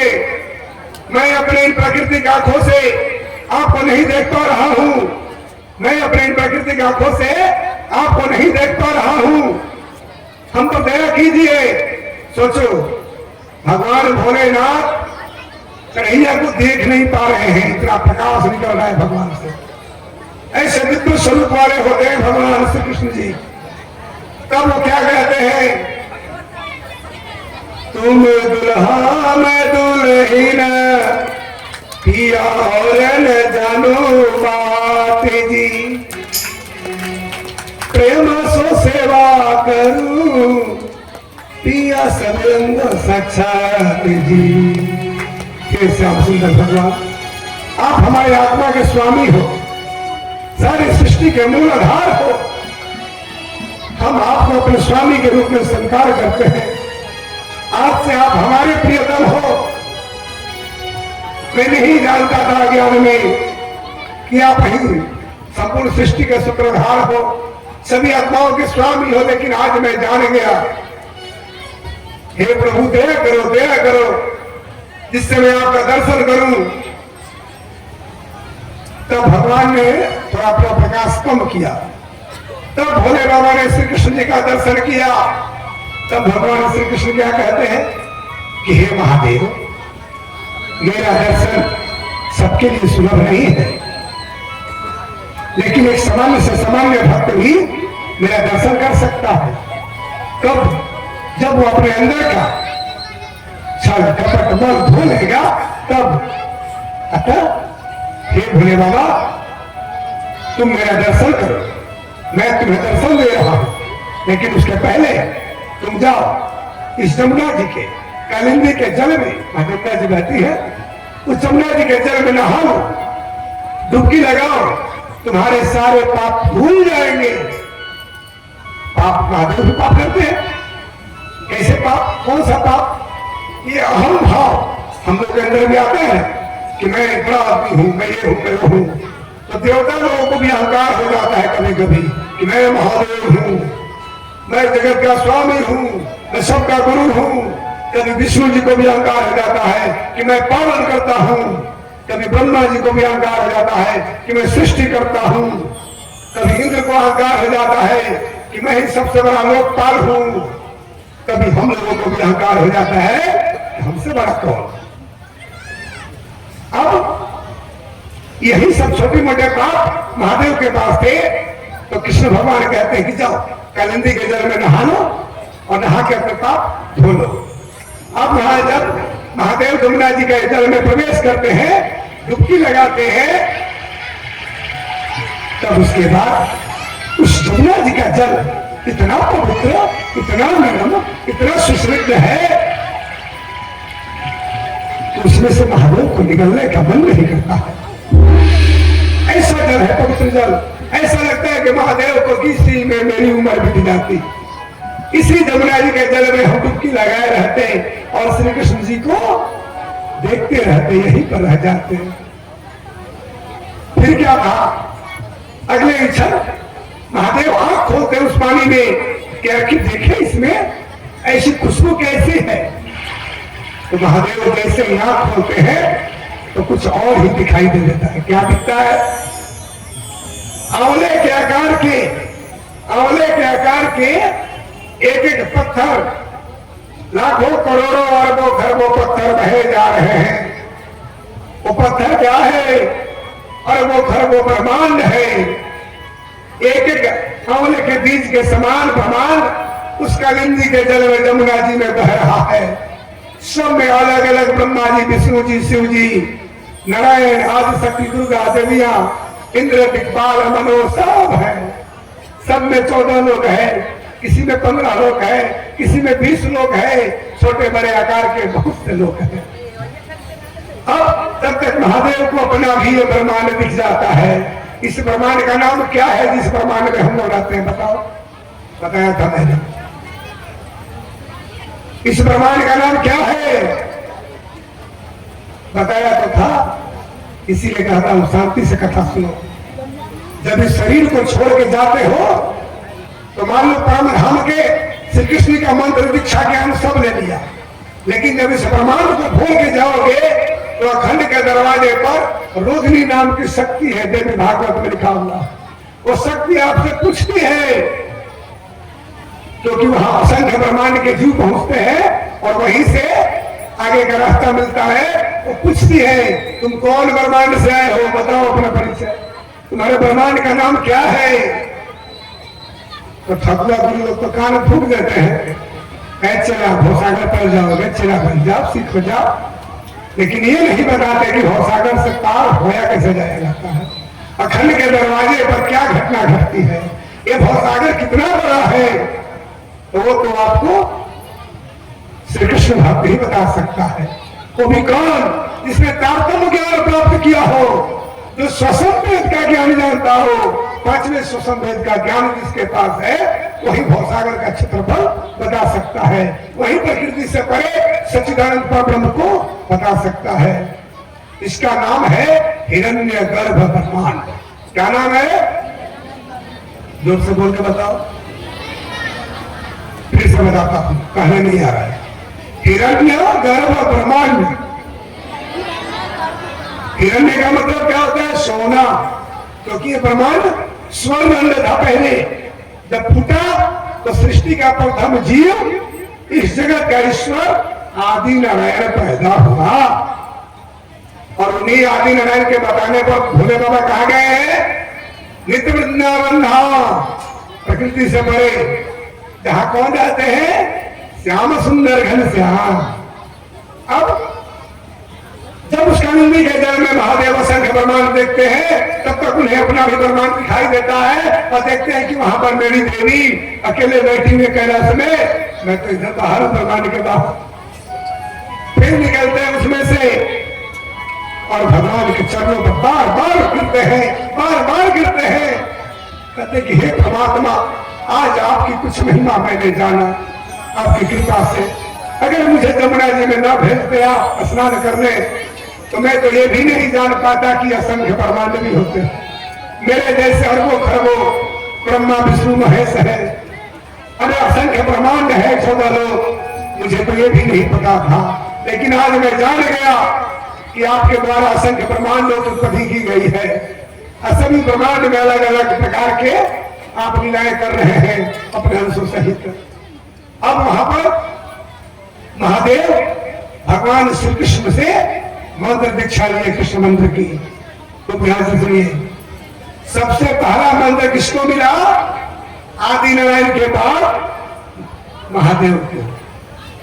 और किसने दिया मंत्र? कृष्ण भगवान ने अपने नाम का मंत्र दिया। कहा कि जाओ, अब जो भी परमात्मा तत्व को जानना चाहे, मेरे लीला धाम स्वरूप को जानना चाहे, तो मेरा ये मंत्र देकर उसको शिष्य बनाना। गुरु जी है ना महादेव, तो महादेव जब इस पर कृपा करते हैं वही भागवत कथा सुनने आता है। जिस पर महादेव कृपा नहीं करेंगे, भगवती आदिशक्ति कृपा नहीं करेंगी, वो कभी भागवत सुन ही नहीं सकता। जब दुर्गा जी महादेव प्रसन्न होते हैं तब उस जीव को भागवत कथा की प्राप्ति होती है। ऐसा ब्रह्मवैवर्त पुराण में लिखा हुआ, पद्म पुराण में लिखा है। और जब भागवत कथा सुनने को मिलता है तब भगवान श्री कृष्ण के प्रति प्रेम उत्पन्न होता है। जब उनके प्रति प्रेम उत्पन्न होता है कृष्ण जी के प्रति, तब कृष्ण की भक्ति प्राप्त होती है। किससे? गुरु जी के द्वारा। अब महादेव वहां से वो मंत्र लेकर वहां कलीला धाम स्वरूप को जानकर चले आए और यहाँ आकर सभी ऋषियों को उसी मंत्र का दीक्षा दिया, कृष्ण मंत्र का, और सबको बताया भगवान के परम धाम का वर्णन। तब से जितने ऋषियों की कथाएं पढ़ेंगे आप तो पता चलेगा कि वो कृष्ण मंत्र से दीक्षित है। कभी पढ़ के देखो पुराणों को, जितने भी ऋषि को पढ़ोगे सब कृष्ण मंत्र से दीक्षित है। आगे सुनो। अब यहाँ पर मैं कह रहा हूं कथा क्या, तो राम जी के कथा में थे कि जो स्वरूप से शिव मनवाही, तो शिव जी किसको मन में बसाते हैं? अब बताओ, शिव जी किसकी पूजा करते हैं? ठीक से बोलो, कृष्ण भगवान की। वो कृष्ण भगवान कहाँ रहते हैं? नित्य वृंदावन धाम में, परम धाम। अब उसके बाद यहां कहते हैं गोस्वामी जी कि जो स्वरूप से शिव मनवाई। अब थोड़ा विस्तार से सुनो। वहां शिव जी के माफ कीजिएगा, कृष्ण भगवान के अंश से वहीं पर साकेत धाम भी है। कृष्ण भगवान अपने अंश रूप से 4 रूप में विराजते हैं वहां पर। उनके नाम है अनिरुद्ध, प्रद्युम्न, वासुदेव, संकर्षण। उस लोक का नाम है सतलोक, अखंड अयोध्या, शांतनिक लोक, अमर लोक, हंस लोक, बहुत सारा नाम है। उसी को कबीर साहब ने गाया है, हंसन कारिक देश है, कहाँ जाए ना कोई, काग बरन छूटे नहीं, तो कैसे हंसा हो। काग बरन क्या होता है? यानी कौवे की बुद्धि, कौवे का आचरण। कौवा को देखते कुछ भी खा लेता है, कौवा कुछ भी खा लेता है। तो आप लोगों में से भी जो ऐसा व्यक्ति है जो कुछ भी खा लेता है, उसमें और कौवा का कोई अंतर नहीं है। यानी कौवा रोटी भी खाता है, कौवा पिस्ता भी खाता है, कौवा जूठा भी खाता है, कौवा मरा हुआ भी खाता है, कौवा सड़ा हुआ भी खाता है, यानी कुछ भी खाता है। तो जो मरा हुआ सड़ा हुआ खाने लगा वो किसके समान है? कौवा के समान। इसलिए कौवा मत बनो। क्या बनो? हंस बसे सुख सागरे, हंस बसे सुख सागरे, झील रे नहीं आवे, मुक्ता फल को छोड़ के, मुक्ता फल को छोड़ के, कहूँ चोच न लावे, कहूँ चोच न लावे। हंस क्या खाता है? हंस क्या खाता है? मोती। उनको होता मच्छर, सांप। अच्छा, हंस क्या खाता है जी? मोती। तो हंस बनो, कौवा नहीं बनो। हंस बनने से तात्पर्य क्या है? मान सरोवर की गधा, मान सरोवर की गधा, बगुला क्या जाने। बगुला भी उजला होता है, हंस भी उजला होता है ना जी? लेकिन बगुला क्या खाता है? मछली। और हंस मोती, दोनों उजले हैं। तो कबीर साहब ने कहा कि उजले का बड़ा पहन के पान सुपारी खाए, एक हरि के नाम में दोनों बांधा जम तुड़ी जाए। उजला कपड़ा इसने भी पहना, उजला का कपड़ा इसने भी पहना, लेकिन एक जो है उजला कपड़ा पहन के पान सुपारी खाए और रास्ते पर इधर उधर पस पर थुका थुकी करके आए। तो जितने लोग मादक द्रव्यों को खाकर गुटखा पान बीड़ी सिगरेट खा के इधर उधर थुक के कचरा फैलाते हैं, तो पद्म पुराण में स्मृति पुराण में लिखा हुआ है, सुन लो गुटखा खाने वालों, तंबाकू खाने वालों, पान खा के थूकने वालों, क्या होगा? 100 जन्मों तक सुअर बनना पड़ेगा, 100 जन्मों तक कुत्ता बनना पड़ेगा मैला साफ करने के लिए, क्योंकि तुमने पृथ्वी पर बहुत गंदगी फैलाया। ये कहां लिखा हुआ है? स्मृति पुराण में और पद्म पुराण। इसलिए कभी भी पृथ्वी को गंदा करने का प्रयास मत करो, मुंह में भगवान का उच्चारण करो, गुटखा इलायची का सेवन मत करो। केसर खाते हैं, कहते केसर खाते हैं, अरे केसर 500 रुपये का 1 ग्राम मिलता है, तुम्हारे 10 रुपए के पॉकेट में केसर कैसे आ जाएंगे? 500 रुपया 1 ग्राम का दाम है। गुटखा खाने वाले कहते हैं हम केसर खाते हैं, और देश में जो अपने को स्टार कहता है कि मैं देश का स्टार हूं, वो 10 रुपया गुटखा का प्रचार करता है और कहता है कि मैं हीरो हूं।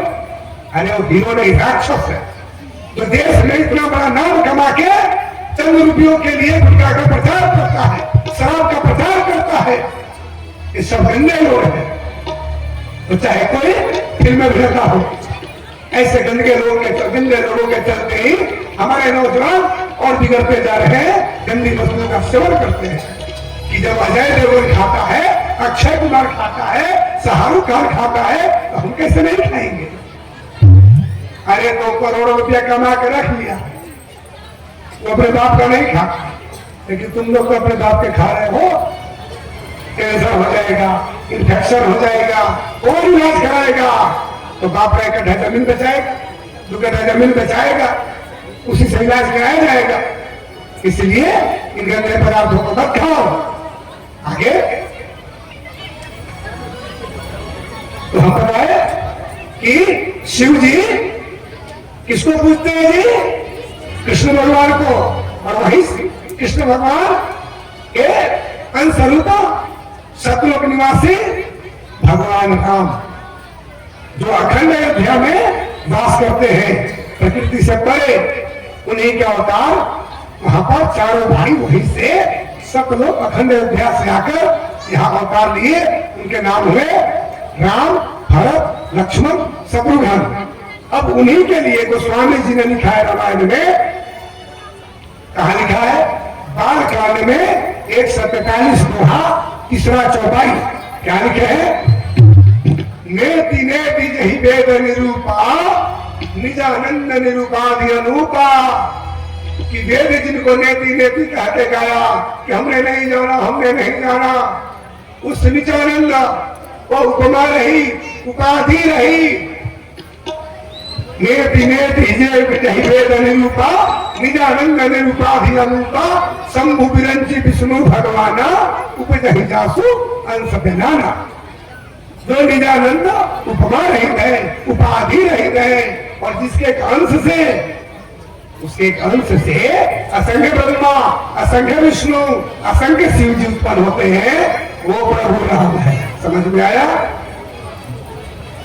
मैं पूरा ये रामायण से कहा हूं, कहीं से नहीं कहा हूं, और पता नहीं रामायण पढ़ के लोग एक ही लाइन में बताया थे कि विष्णु भगवान राम का अवतार ले लिए, विष्णु भगवान राम का अवतार ले लिए, लेकिन गोस्वामी जी ने ऐसा कहीं जिक्र नहीं किया। उन्होंने जिक्र किया है बालकांड के 143 तीसरे 147 चौपाई में कि भगवान राम जिनको वेद भी पुण्य न जान सका, वो तो प्रकृति से परे है, नित्य वृंदावन धाम के पास उनका खंड विद्या है। इसीलिए बड़े बड़े योगी यति भी राम की महिमा को बढ़िया से जान नहीं पाए।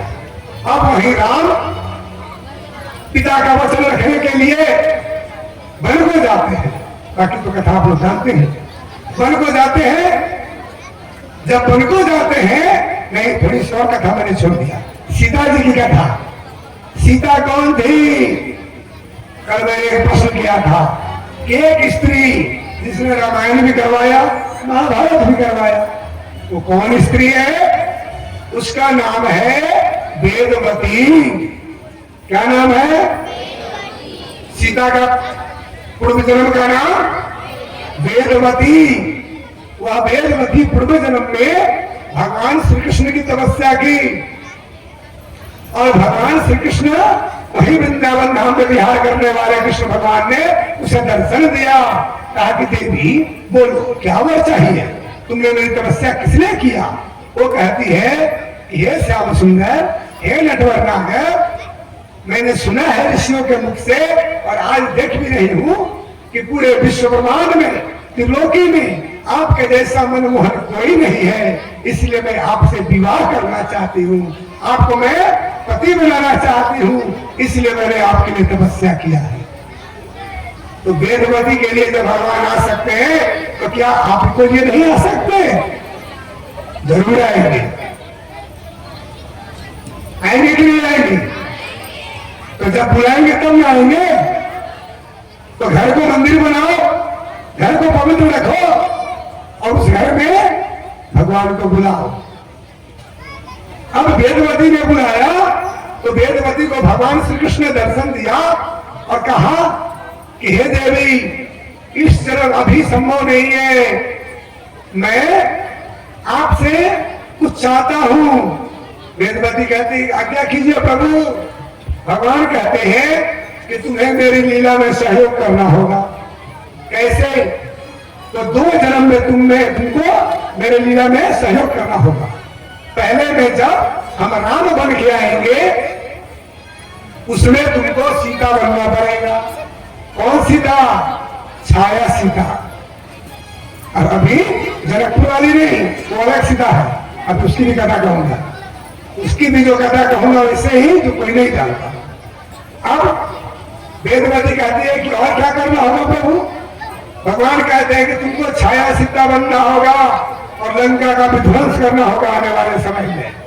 फिर उसके बाद के जन्म में जब मैं कृष्ण रूप से, इसी तुलसी वाले रूप से धरती पर आऊंगा, उस समय तुमको द्रौपदी बनना पड़ेगा। और उस समय करोड़ों करोड़ों राजा के रूप में जन्म लेने वाले पूर्व काल के राक्षस जब राजा के रूप में धरती पर जन्म लेंगे, उन सब का तुम्हें नाश करवाना होगा। तुम्हारे ही माध्यम से त्रेता युग में और तुम्हारे ही माध्यम से द्वापर युग में मैं आसुरी शक्तियों का संहार करूंगा। इसलिए तुम्हें मेरी सहायता करनी होगी, और उसी कृष्ण रूप में मैं तुम्हारा उद्धार करूंगा, और उस समय तुम मेरी बहन बनोगी, मेरी बहन बनोगी कृष्ण अवतार में। लेकिन उसी अवतार में मैं तुम्हारा उद्धार करूंगा, अपने गोलोक धाम में बुला लूंगा, अपने नित्य वृंदावन धाम में बुला लूंगा।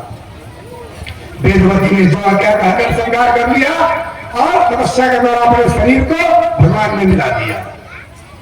आगे अब सीता जी की थोड़ी सी संक्षिप्त में कथा कहना होगा, टाइम कथा हो गया। भगवान कृष्ण का जन्म होना है। अब सीता जी कौन थी भाई? जनकपुर में कैसे आई, कहां से आई? सब लोग जानते हैं कि जनक जी ने हल चलाया तो सीता जी वहां से धरती से निकली। बात तो सही है। तो आखिर उस धरती में किसने लाया? सीता जी वो धरती में कहां से आई? कौन बताएंगे? कोई बहन कोई भाई जानते हैं सीता जी धरती में कहां से आई? कौन आया? किसने वहां डाल के चला गया? तो इसका उत्तर है, कौन खाया है? बताइए बताइए, वहीं से बताइए। सीता जी धरती में कहां से आई? कौन आया? हाँ बताइए भाई, वहीं से बताइए। हाँ बताइए। रावण से? स्वयं रावण ने लाया था? नहीं, गलत है उत्तर। इसका सही उत्तर है मंदोदरी ने लाया था। सही उत्तर मंदोदरी ने लाया था। यानी सीता किसकी बेटी है? मंदोदरी की बेटी थी। कैसे? सुनो, आज तक तो यही जानते थे कि सीता जनक जी की पुत्री, लेकिन सही उत्तर है कि सीता मंदोदरी की पुत्री और रावण की बेटी भी नहीं। ये ध्यान रखना, रावण की बेटी भी नहीं और मंदोदरी की पुत्री। कैसे? सुनो ध्यान से। एक बार की बात है, कुछ ऋषि लोग एक जगह तप करते थे। वहां पर ऋषिगण जब तप कर रहे थे तो वहां एक दुष्ट सांप रहता था। एक दुष्ट सांप रहता था। जब ऋषि लोग खीर बनाकर स्नान करने चले गए कि आएंगे तो भगवान को भोग लगाकर फिर प्रसाद पाएंगे, तब उस दुष्ट सांप ने क्या किया?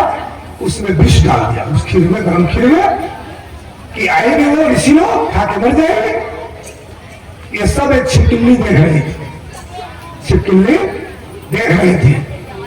अब उसने सोचा कि भाई एक सांप तो बड़ा दुष्ट है, आखिर ऋषियों ने क्या बिगाड़ा इसका? बड़ी पापी है ये तो। अब सोचने लगे कि मैं क्या करूं जिससे ऋषियों की जान बचे, क्योंकि संत महात्मा ऋषि लोग विश्व कल्याण के लिए परमार्थ के कारण साधु धरा शरीर, इनका अपना तो कुछ है नहीं। अब क्या किया जाए? अब जैसे ऋषि लोग आए, खीर की तरफ बढ़े, तो सबको दिखाते हुए खीर में कूद पड़ी। इसलिए उस छिपकली ने सोचा कि एक मेरी मृत्यु होने से इन सभी ऋषियों की जान बच जाएगी। इसलिए उन ऋषियों को बचाने के लिए छिपकली ने खीर में कूद गई। अब ऋषियों ने देखा कि अरे वो अनर्थ हो गया, अनर्थ हो गया। छिपकली ने खीर में छलांग लगा दी। अब ये खीर का भोग कैसे लगेगा? तो जहरीला हो गया, खराब हो गया, दूषित हो गया। लेकिन उन ऋषियों में प्रधान जो ऋषि थे, उन्होंने सोचा कोई कारण होगा, कोई कारण होगा, कोई कारण होगा, कोई कारण होगा।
श्याम सुंदर भगवान की।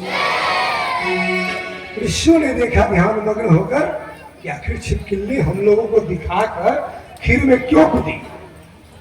तब उन लोगों को कारण समझ में आया, किसने तो हम लोगों को बचाने के लिए अपना जीवन तबाह कर डाला। अतः ऋषियों ने अपने योग बल से उस छिपकली पर भी उपकार कर डाला। क्या उपकार किया? कि उस छिपकली पर भी उपकार किया। उस छिपकली के प्राण वायु को यमराज के हाथ से लौटा लिया प्रयोग बल से, और उसमें एक सुंदरी कन्या बना डाला। एक सुंदर छोटी सी कन्या बना डाला। उस कन्या का लालन पालन ऋषि लोग करने लगे, ऋषि लोग करने लगे। इस कथा को 2-3 तरीके से ग्रंथ में बताया गया है। एक तरह से मैं बता रहा हूं। क्योंकि कोई जानते होने लगे कहेंगे कि बाबा तो दूसरे कहने लगे, थोड़ा सा अंतर करके अलग अलग ग्रंथों में थोड़ा बहुत अंतर है। अब लड़की धीरे धीरे बड़ी होने लगी, धीरे धीरे नौजवान हो गई, ऋषियों की सेवा करते करते बड़ी हो गई। उसे पता नहीं था कि मेरे माँ बाप कौन है, उसे यह पता था कि ऋषियों ने मुझे पाला है, यही मेरे माँ है, यही मेरे पिता है। अब धीरे धीरे ऋषियों की सेवा करते करते ऋषियों में रम गई और वो भी ऋषियों का जैसा अपना जीवन बना ली, सदाचार जीवन। नौजवान हो गई तो ऋषियों ने सोचा कि पुत्री का विवाह कर देना चाहिए, कन्या को ज्यादा दिन तक अपने घर में नहीं रखना चाहिए।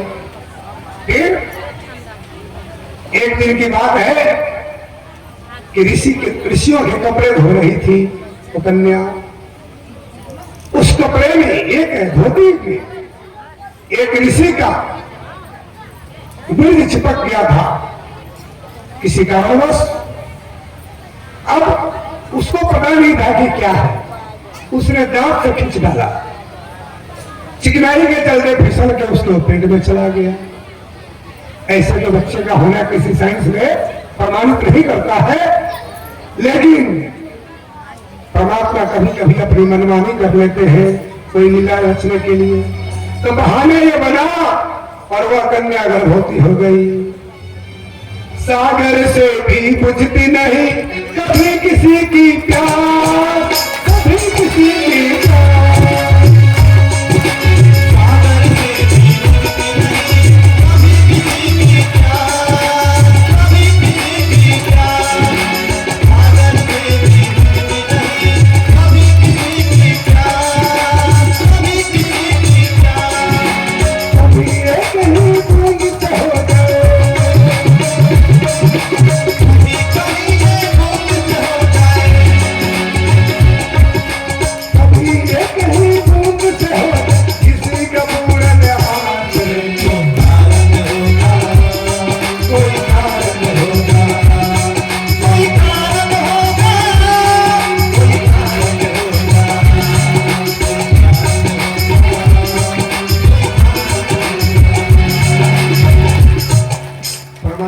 कभी कभी अपनी मनमानी कर लेते हैं। अब वह कन्या गर्भवती हो गई, उसे पता नहीं कि गर्भ क्या होता है, क्योंकि उसको कोई बताया ही नहीं आज तक, किसी स्त्री के संग में गई नहीं थी, वो तो ऋषियों के बीच में रही थी। अब जो सभी ऋषियों के स्वामी थे उन्होंने देखा कि हमारी पुत्री के चाल चलन लक्षण कुछ ठीक नहीं लग रहे हैं, इसका शरीर कुछ दूसरा कैसा लग रहा, आखिर कारण क्या है। तब ऋषियों ने क्रोध किया उस पुत्री पर, दुष्टे, तूने किस पुरुष को वर्ण किया, किसके साथ मिली, किसने तेरा हाल किया, पता नहीं। वह कन्या फूट फूट कर रोने लगी, हे पिताजी हम कुछ नहीं जानते, हमको कुछ नहीं पता। वो लड़की रोई जा रही। ऋषियों को विश्वास हुआ कि आखिर हम लोगों के आश्रम में कभी किसी पुरुष का आगमन भी नहीं हुआ, यहाँ तो हम तपस्वी रहते हैं, आखिर क्या कारण। फिर से ऋषि लोगों ने ध्यान लगाया, परमात्मा से पूछा, तो पता चला कि इसमें किसी का दोष नहीं है, ये तो निर्दोष है, अनजाने में इसने गलती कर लिया है। इस गलती भी नहीं कह सकते क्योंकि उसने कुछ किया ही नहीं, ये तो होनी है, समझ लो हो गया है।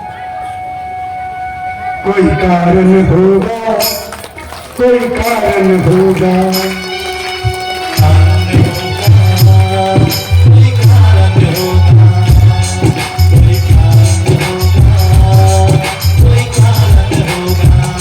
क्या कारण था।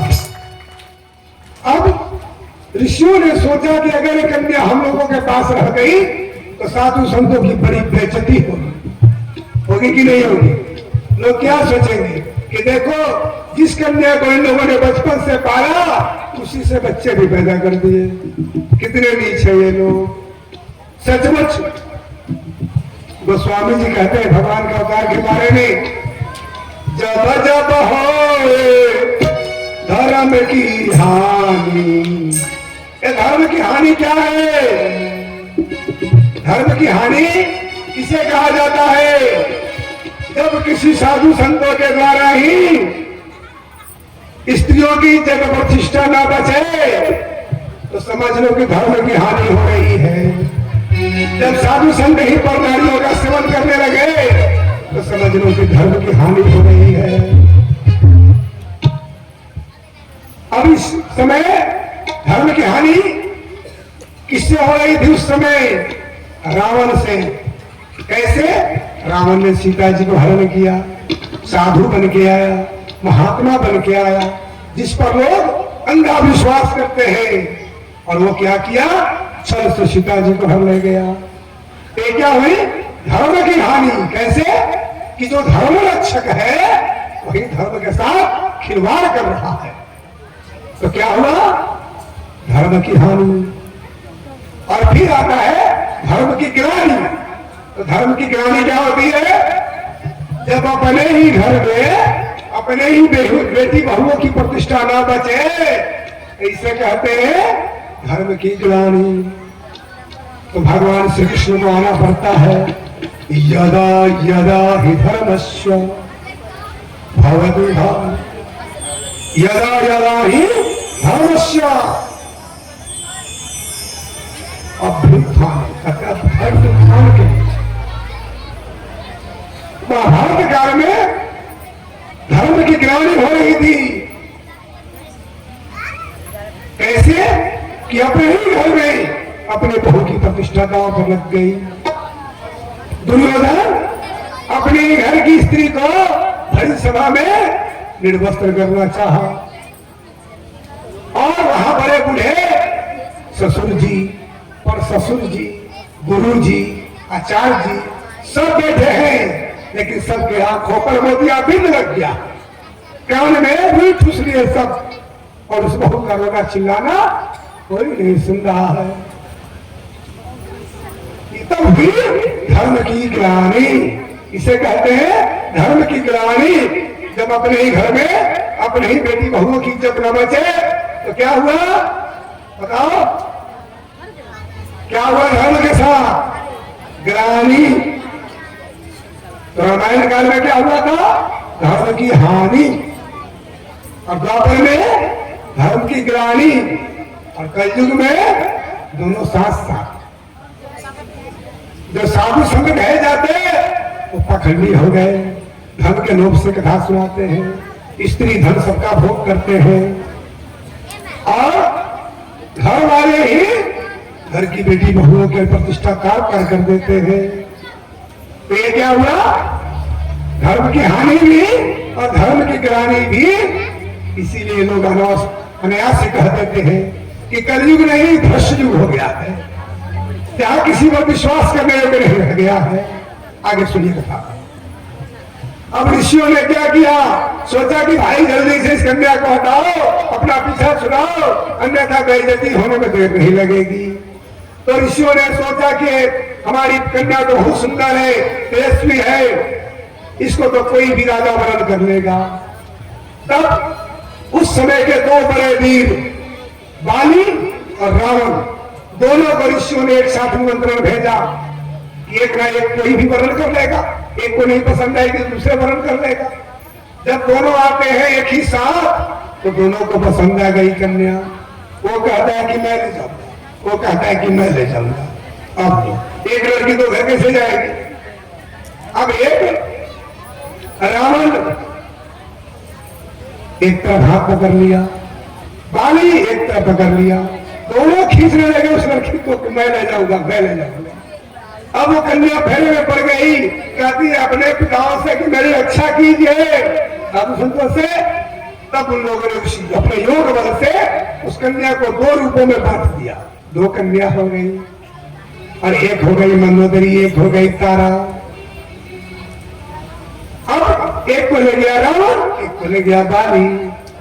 अब रावण जो ले गया वो गर्भवती थी, उसी और गर्भ था।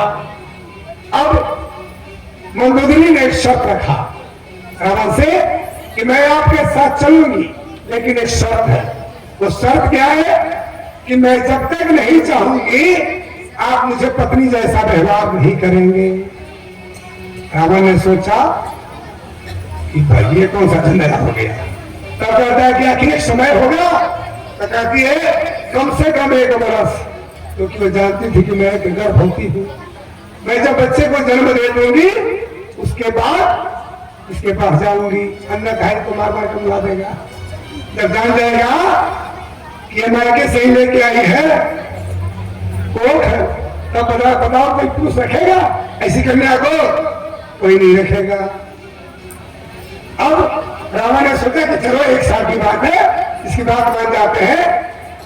और क्या कही कि मैं गुप्त रूप से रहूंगी, किसी से नहीं मिलूंगी, कोई मेरे महल में आपके घर की महिला नहीं आनी चाहिए, इसलिए कि महिलाएं पकड़ लेंगी। महिलाओं से महिलाओं की बात नहीं ना छिपेगी। अब उसने शर्त लगा दिया कि मेरे महल में कमरे में कोई स्त्री नहीं आनी चाहिए, कोई पुरुष नहीं आना चाहिए, मैं अकेली रहूंगी, भगवान की आराधना करूंगी। तब मैं जब चाहूंगी तो आपको बुलाऊंगी, आप मुझे पत्नी बना लेना। तब रावण ने वो भी कहा चलो तो ठीक है कोई बात नहीं, 1 साल की बात है। अब रावण ले गया अपने महल में, सीधे एक महल में गुप्त रूप से रख दिया। वहां कोई नहीं था। वो महल उसका क्या था, वो अपने चिकित्सालय के ब्लड बैंक में रख दिया, जहां वो ऋषियों का खून लेकर रखता था उसी में रख दिया कि इसमें जल्दी कोई नहीं आएगा अस्पताल में। अब और वही वो रहने लगी। रावण उस समय ऋषियों से कर लेता था, तो ऋषियों के पास तो कुछ होता नहीं था। तो रावण देखा कि ऋषि लोग, साधु महात्मा लोग फल फूल खाते हैं, योग करते हैं, तप करते हैं, भक्ति करते हैं, तो सबसे अच्छा खून इन्हीं का है। इसीलिए किसी की चिकित्सा के लिए अच्छा खून ढूंढा जाता है। कोई पियक्कर का खून बनता है? नहीं देता है। देखता है कि शाकाहारी बढ़िया खान पान वाला व्यक्ति कौन है, उसका खून शरीर में फायदा करेगा। अब रावण अपने ब्लड बैंक में ऋषियों का खून लेके जाता था और वहीं पर उनको रखा था। जब मंदोदरी के समय आया बच्चा पैदा करने की, तब रावण को बुलवाई, और सामने नहीं बुलवाई, पर्दे में बात की। कहीं कि अभी सामने मत आइएगा, पर्दे में बात कीजिए, क्योंकि अब तो पहचान पूरा प्रकट हो चुका था। रावण ने कहा बोलो क्या बात है? तो बोली कि मेरी एक इच्छा है, उसे पूर्ण कर दीजिए ताकि मैं आपको पति रूप में प्राप्त कर लूं। रावण खुश हो गया, अरे अब मेरी पत्नी मान गई, अब मैं इसे पत्नी बना लूंगा। हाँ बोलो बोलो क्या करूं? कहती है कि आपको 2-3 दिन के अंदर ही रात में जब सब लोग सो जाए तब आपको हंसना है। क्योंकि रावण जब जोर से हंसता था तो जितनी गर्भवती स्त्रियां होती थी उस सबके गर्भ गिर जाते थे, इतना जोर उसका हंसी था, ऐसा हंस था, इतना जोर से हंसता था। तो रावण ने डांटा उसको, कहा कि नहीं मैं ऐसा नहीं कर सकता, न जाने कितने लाख बच्चे राम लंका के मर जाएंगे मेरी एक बार की हंसी से। तब वो कहती है कि ठीक है, तब मैं यहाँ से चली जाऊंगी अपने पिता के पास। और रावण ने कहा नहीं ऐसा तुम नहीं कर सकती, फंसाई ही हमने तुम। तो बोले कि तो मेरा कहा कीजिए। अब रावण फंस गया बेचारा, पत्नी महोदय मनोदरी सुंदर भी थी। अब उसने कहा कि ठीक है तुम जो कहते हो वही करूंगा। कब हंसना है बोलो? तो बोली क्या बता दो? तब उसने कहा ठीक है मैं आज ही रात को हंसूंगा। रावण सब लंका नगरी के सो जाने पर जोर से हंसा, और इधर मंदोदरी ने पहले ही से तैयारी कर लिया था। रावण के पास जो ब्लड बैंक रखने के मटके थे मिट्टी के, उसने ऋषियों के खून भी थे। उसी में मंदोदरी ने जब रावण हंसा तो उसका भी गर्भ आया बाहर, और चित से उसी में रख के उसने पैक कर दिया। जैसे आज आईसीयू में रखते हैं लोग बच्चे को, वैसे ही उस प्रकार का उस जमाने का आईसीयू था उसका। और उसने रख के रातों रात मंदोदरी आकाश मार्ग से, क्योंकि ऋषियों की पुत्री थी, माया विद्या योग विद्या सब जानती थी, आकाश मार्ग से यात्रा भी करना जानती थी, रातों रात सीधे दक्षिण से उत्तर चली आई। क्यों? कि रावण को कभी पता ही नहीं लगेगा, रावण को कभी पता ही नहीं लगेगा। इसीलिए दक्षिण से सीधे उत्तर भारत आ गई जनकपुर, और यहाँ सीतामढ़ी में उसने वो मटका गाड़ दिया। अब सीता माता जब यहाँ आ गई अब बताओ सीता माता कौन थी? वो किसकी अवतार थी? तो सीता माता सतमुख की, अक्षर ब्रह्म की, एक तरह से कह सकते हैं अनादि शक्ति थी, सतपुरुष की आराधनी शक्ति थी। वो आदि शक्ति से भी बड़ी शक्ति थी। समझ लेना ध्यान से। अब वही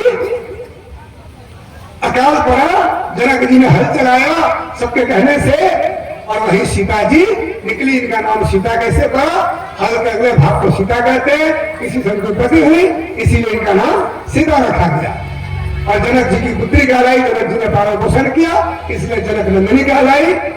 और वही सीता जी का विवाह राम से हुआ।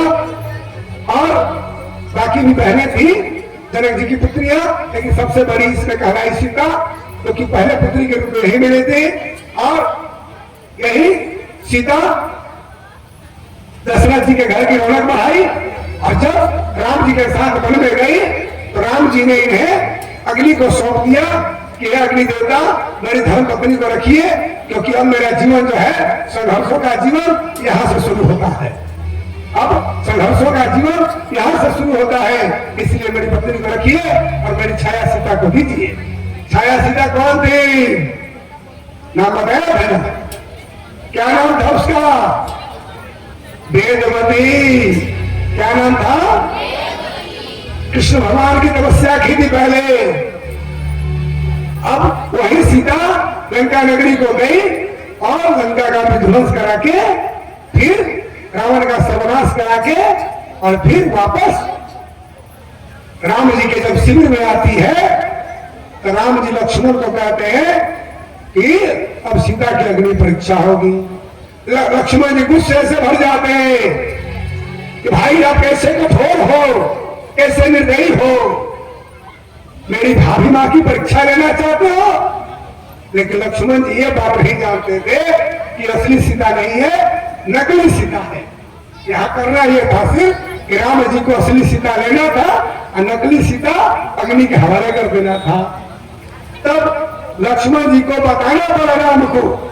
राम जी ने बताया कि लक्ष्मण तुम नहीं जानते हो, इसमें ये रहस्य है। मैंने तो असली सीता को आने समय ही अग्नि देवता को दे दिया था, और ये छाया सीता है, ये अग्नि देवता के पास चली जाएगी, तब असली सीता मेरे पास आएगी, उसको लेकर हम लंका जाएंगे। तो वेदवती सिर्फ लंका का नाश कराने के लिए गई थी, बस उसी का रावण ने हरण किया था। अब यहाँ पर अग्नि के द्वारा असली सीता प्राप्त हुई, और उसी को लेकर फिर राम जी पुष्पक विमान से अयोध्या आए और यहाँ आकर अपना फिर से राज्यभार संभाले। बोले श्याम रामचंद्र की, हनुमान जी की, लाल की, बजरंगबली की। तो आपको हमने संक्षेप से रामायण की मुख्य मुख्य जानकारियां दी, भगवान के राम के परात्पर रूप की, सीता के परात्पर रूप की। अब सुनिए कृष्ण कथा, पर ब्रह्म की कथा, परम धाम की कथा। तो सुंदर लाल की।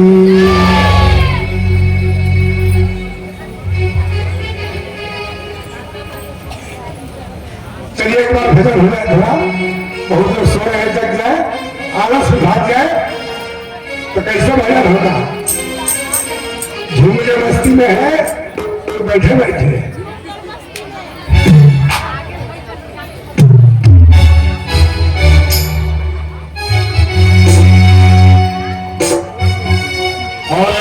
एक बात और ध्यान दीजिएगा, झांकी तैयार है। वसुदेव जी, भगवान श्री कृष्ण और माता राधा और उनके साथ बाल गोपाल, सुदामा जी, सबका झांकी तैयार है। और जैसे जैसे भगवान की चर्चा होगी आप लोग झांकी का आनंद लेंगे।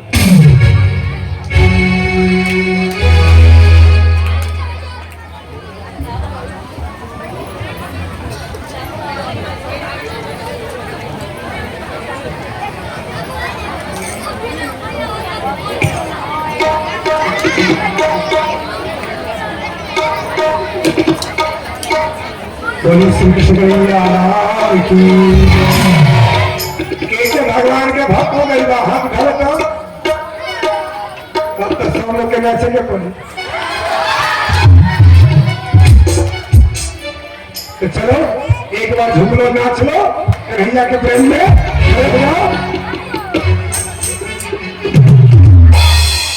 अच्छा सुनो, आगे बताना वही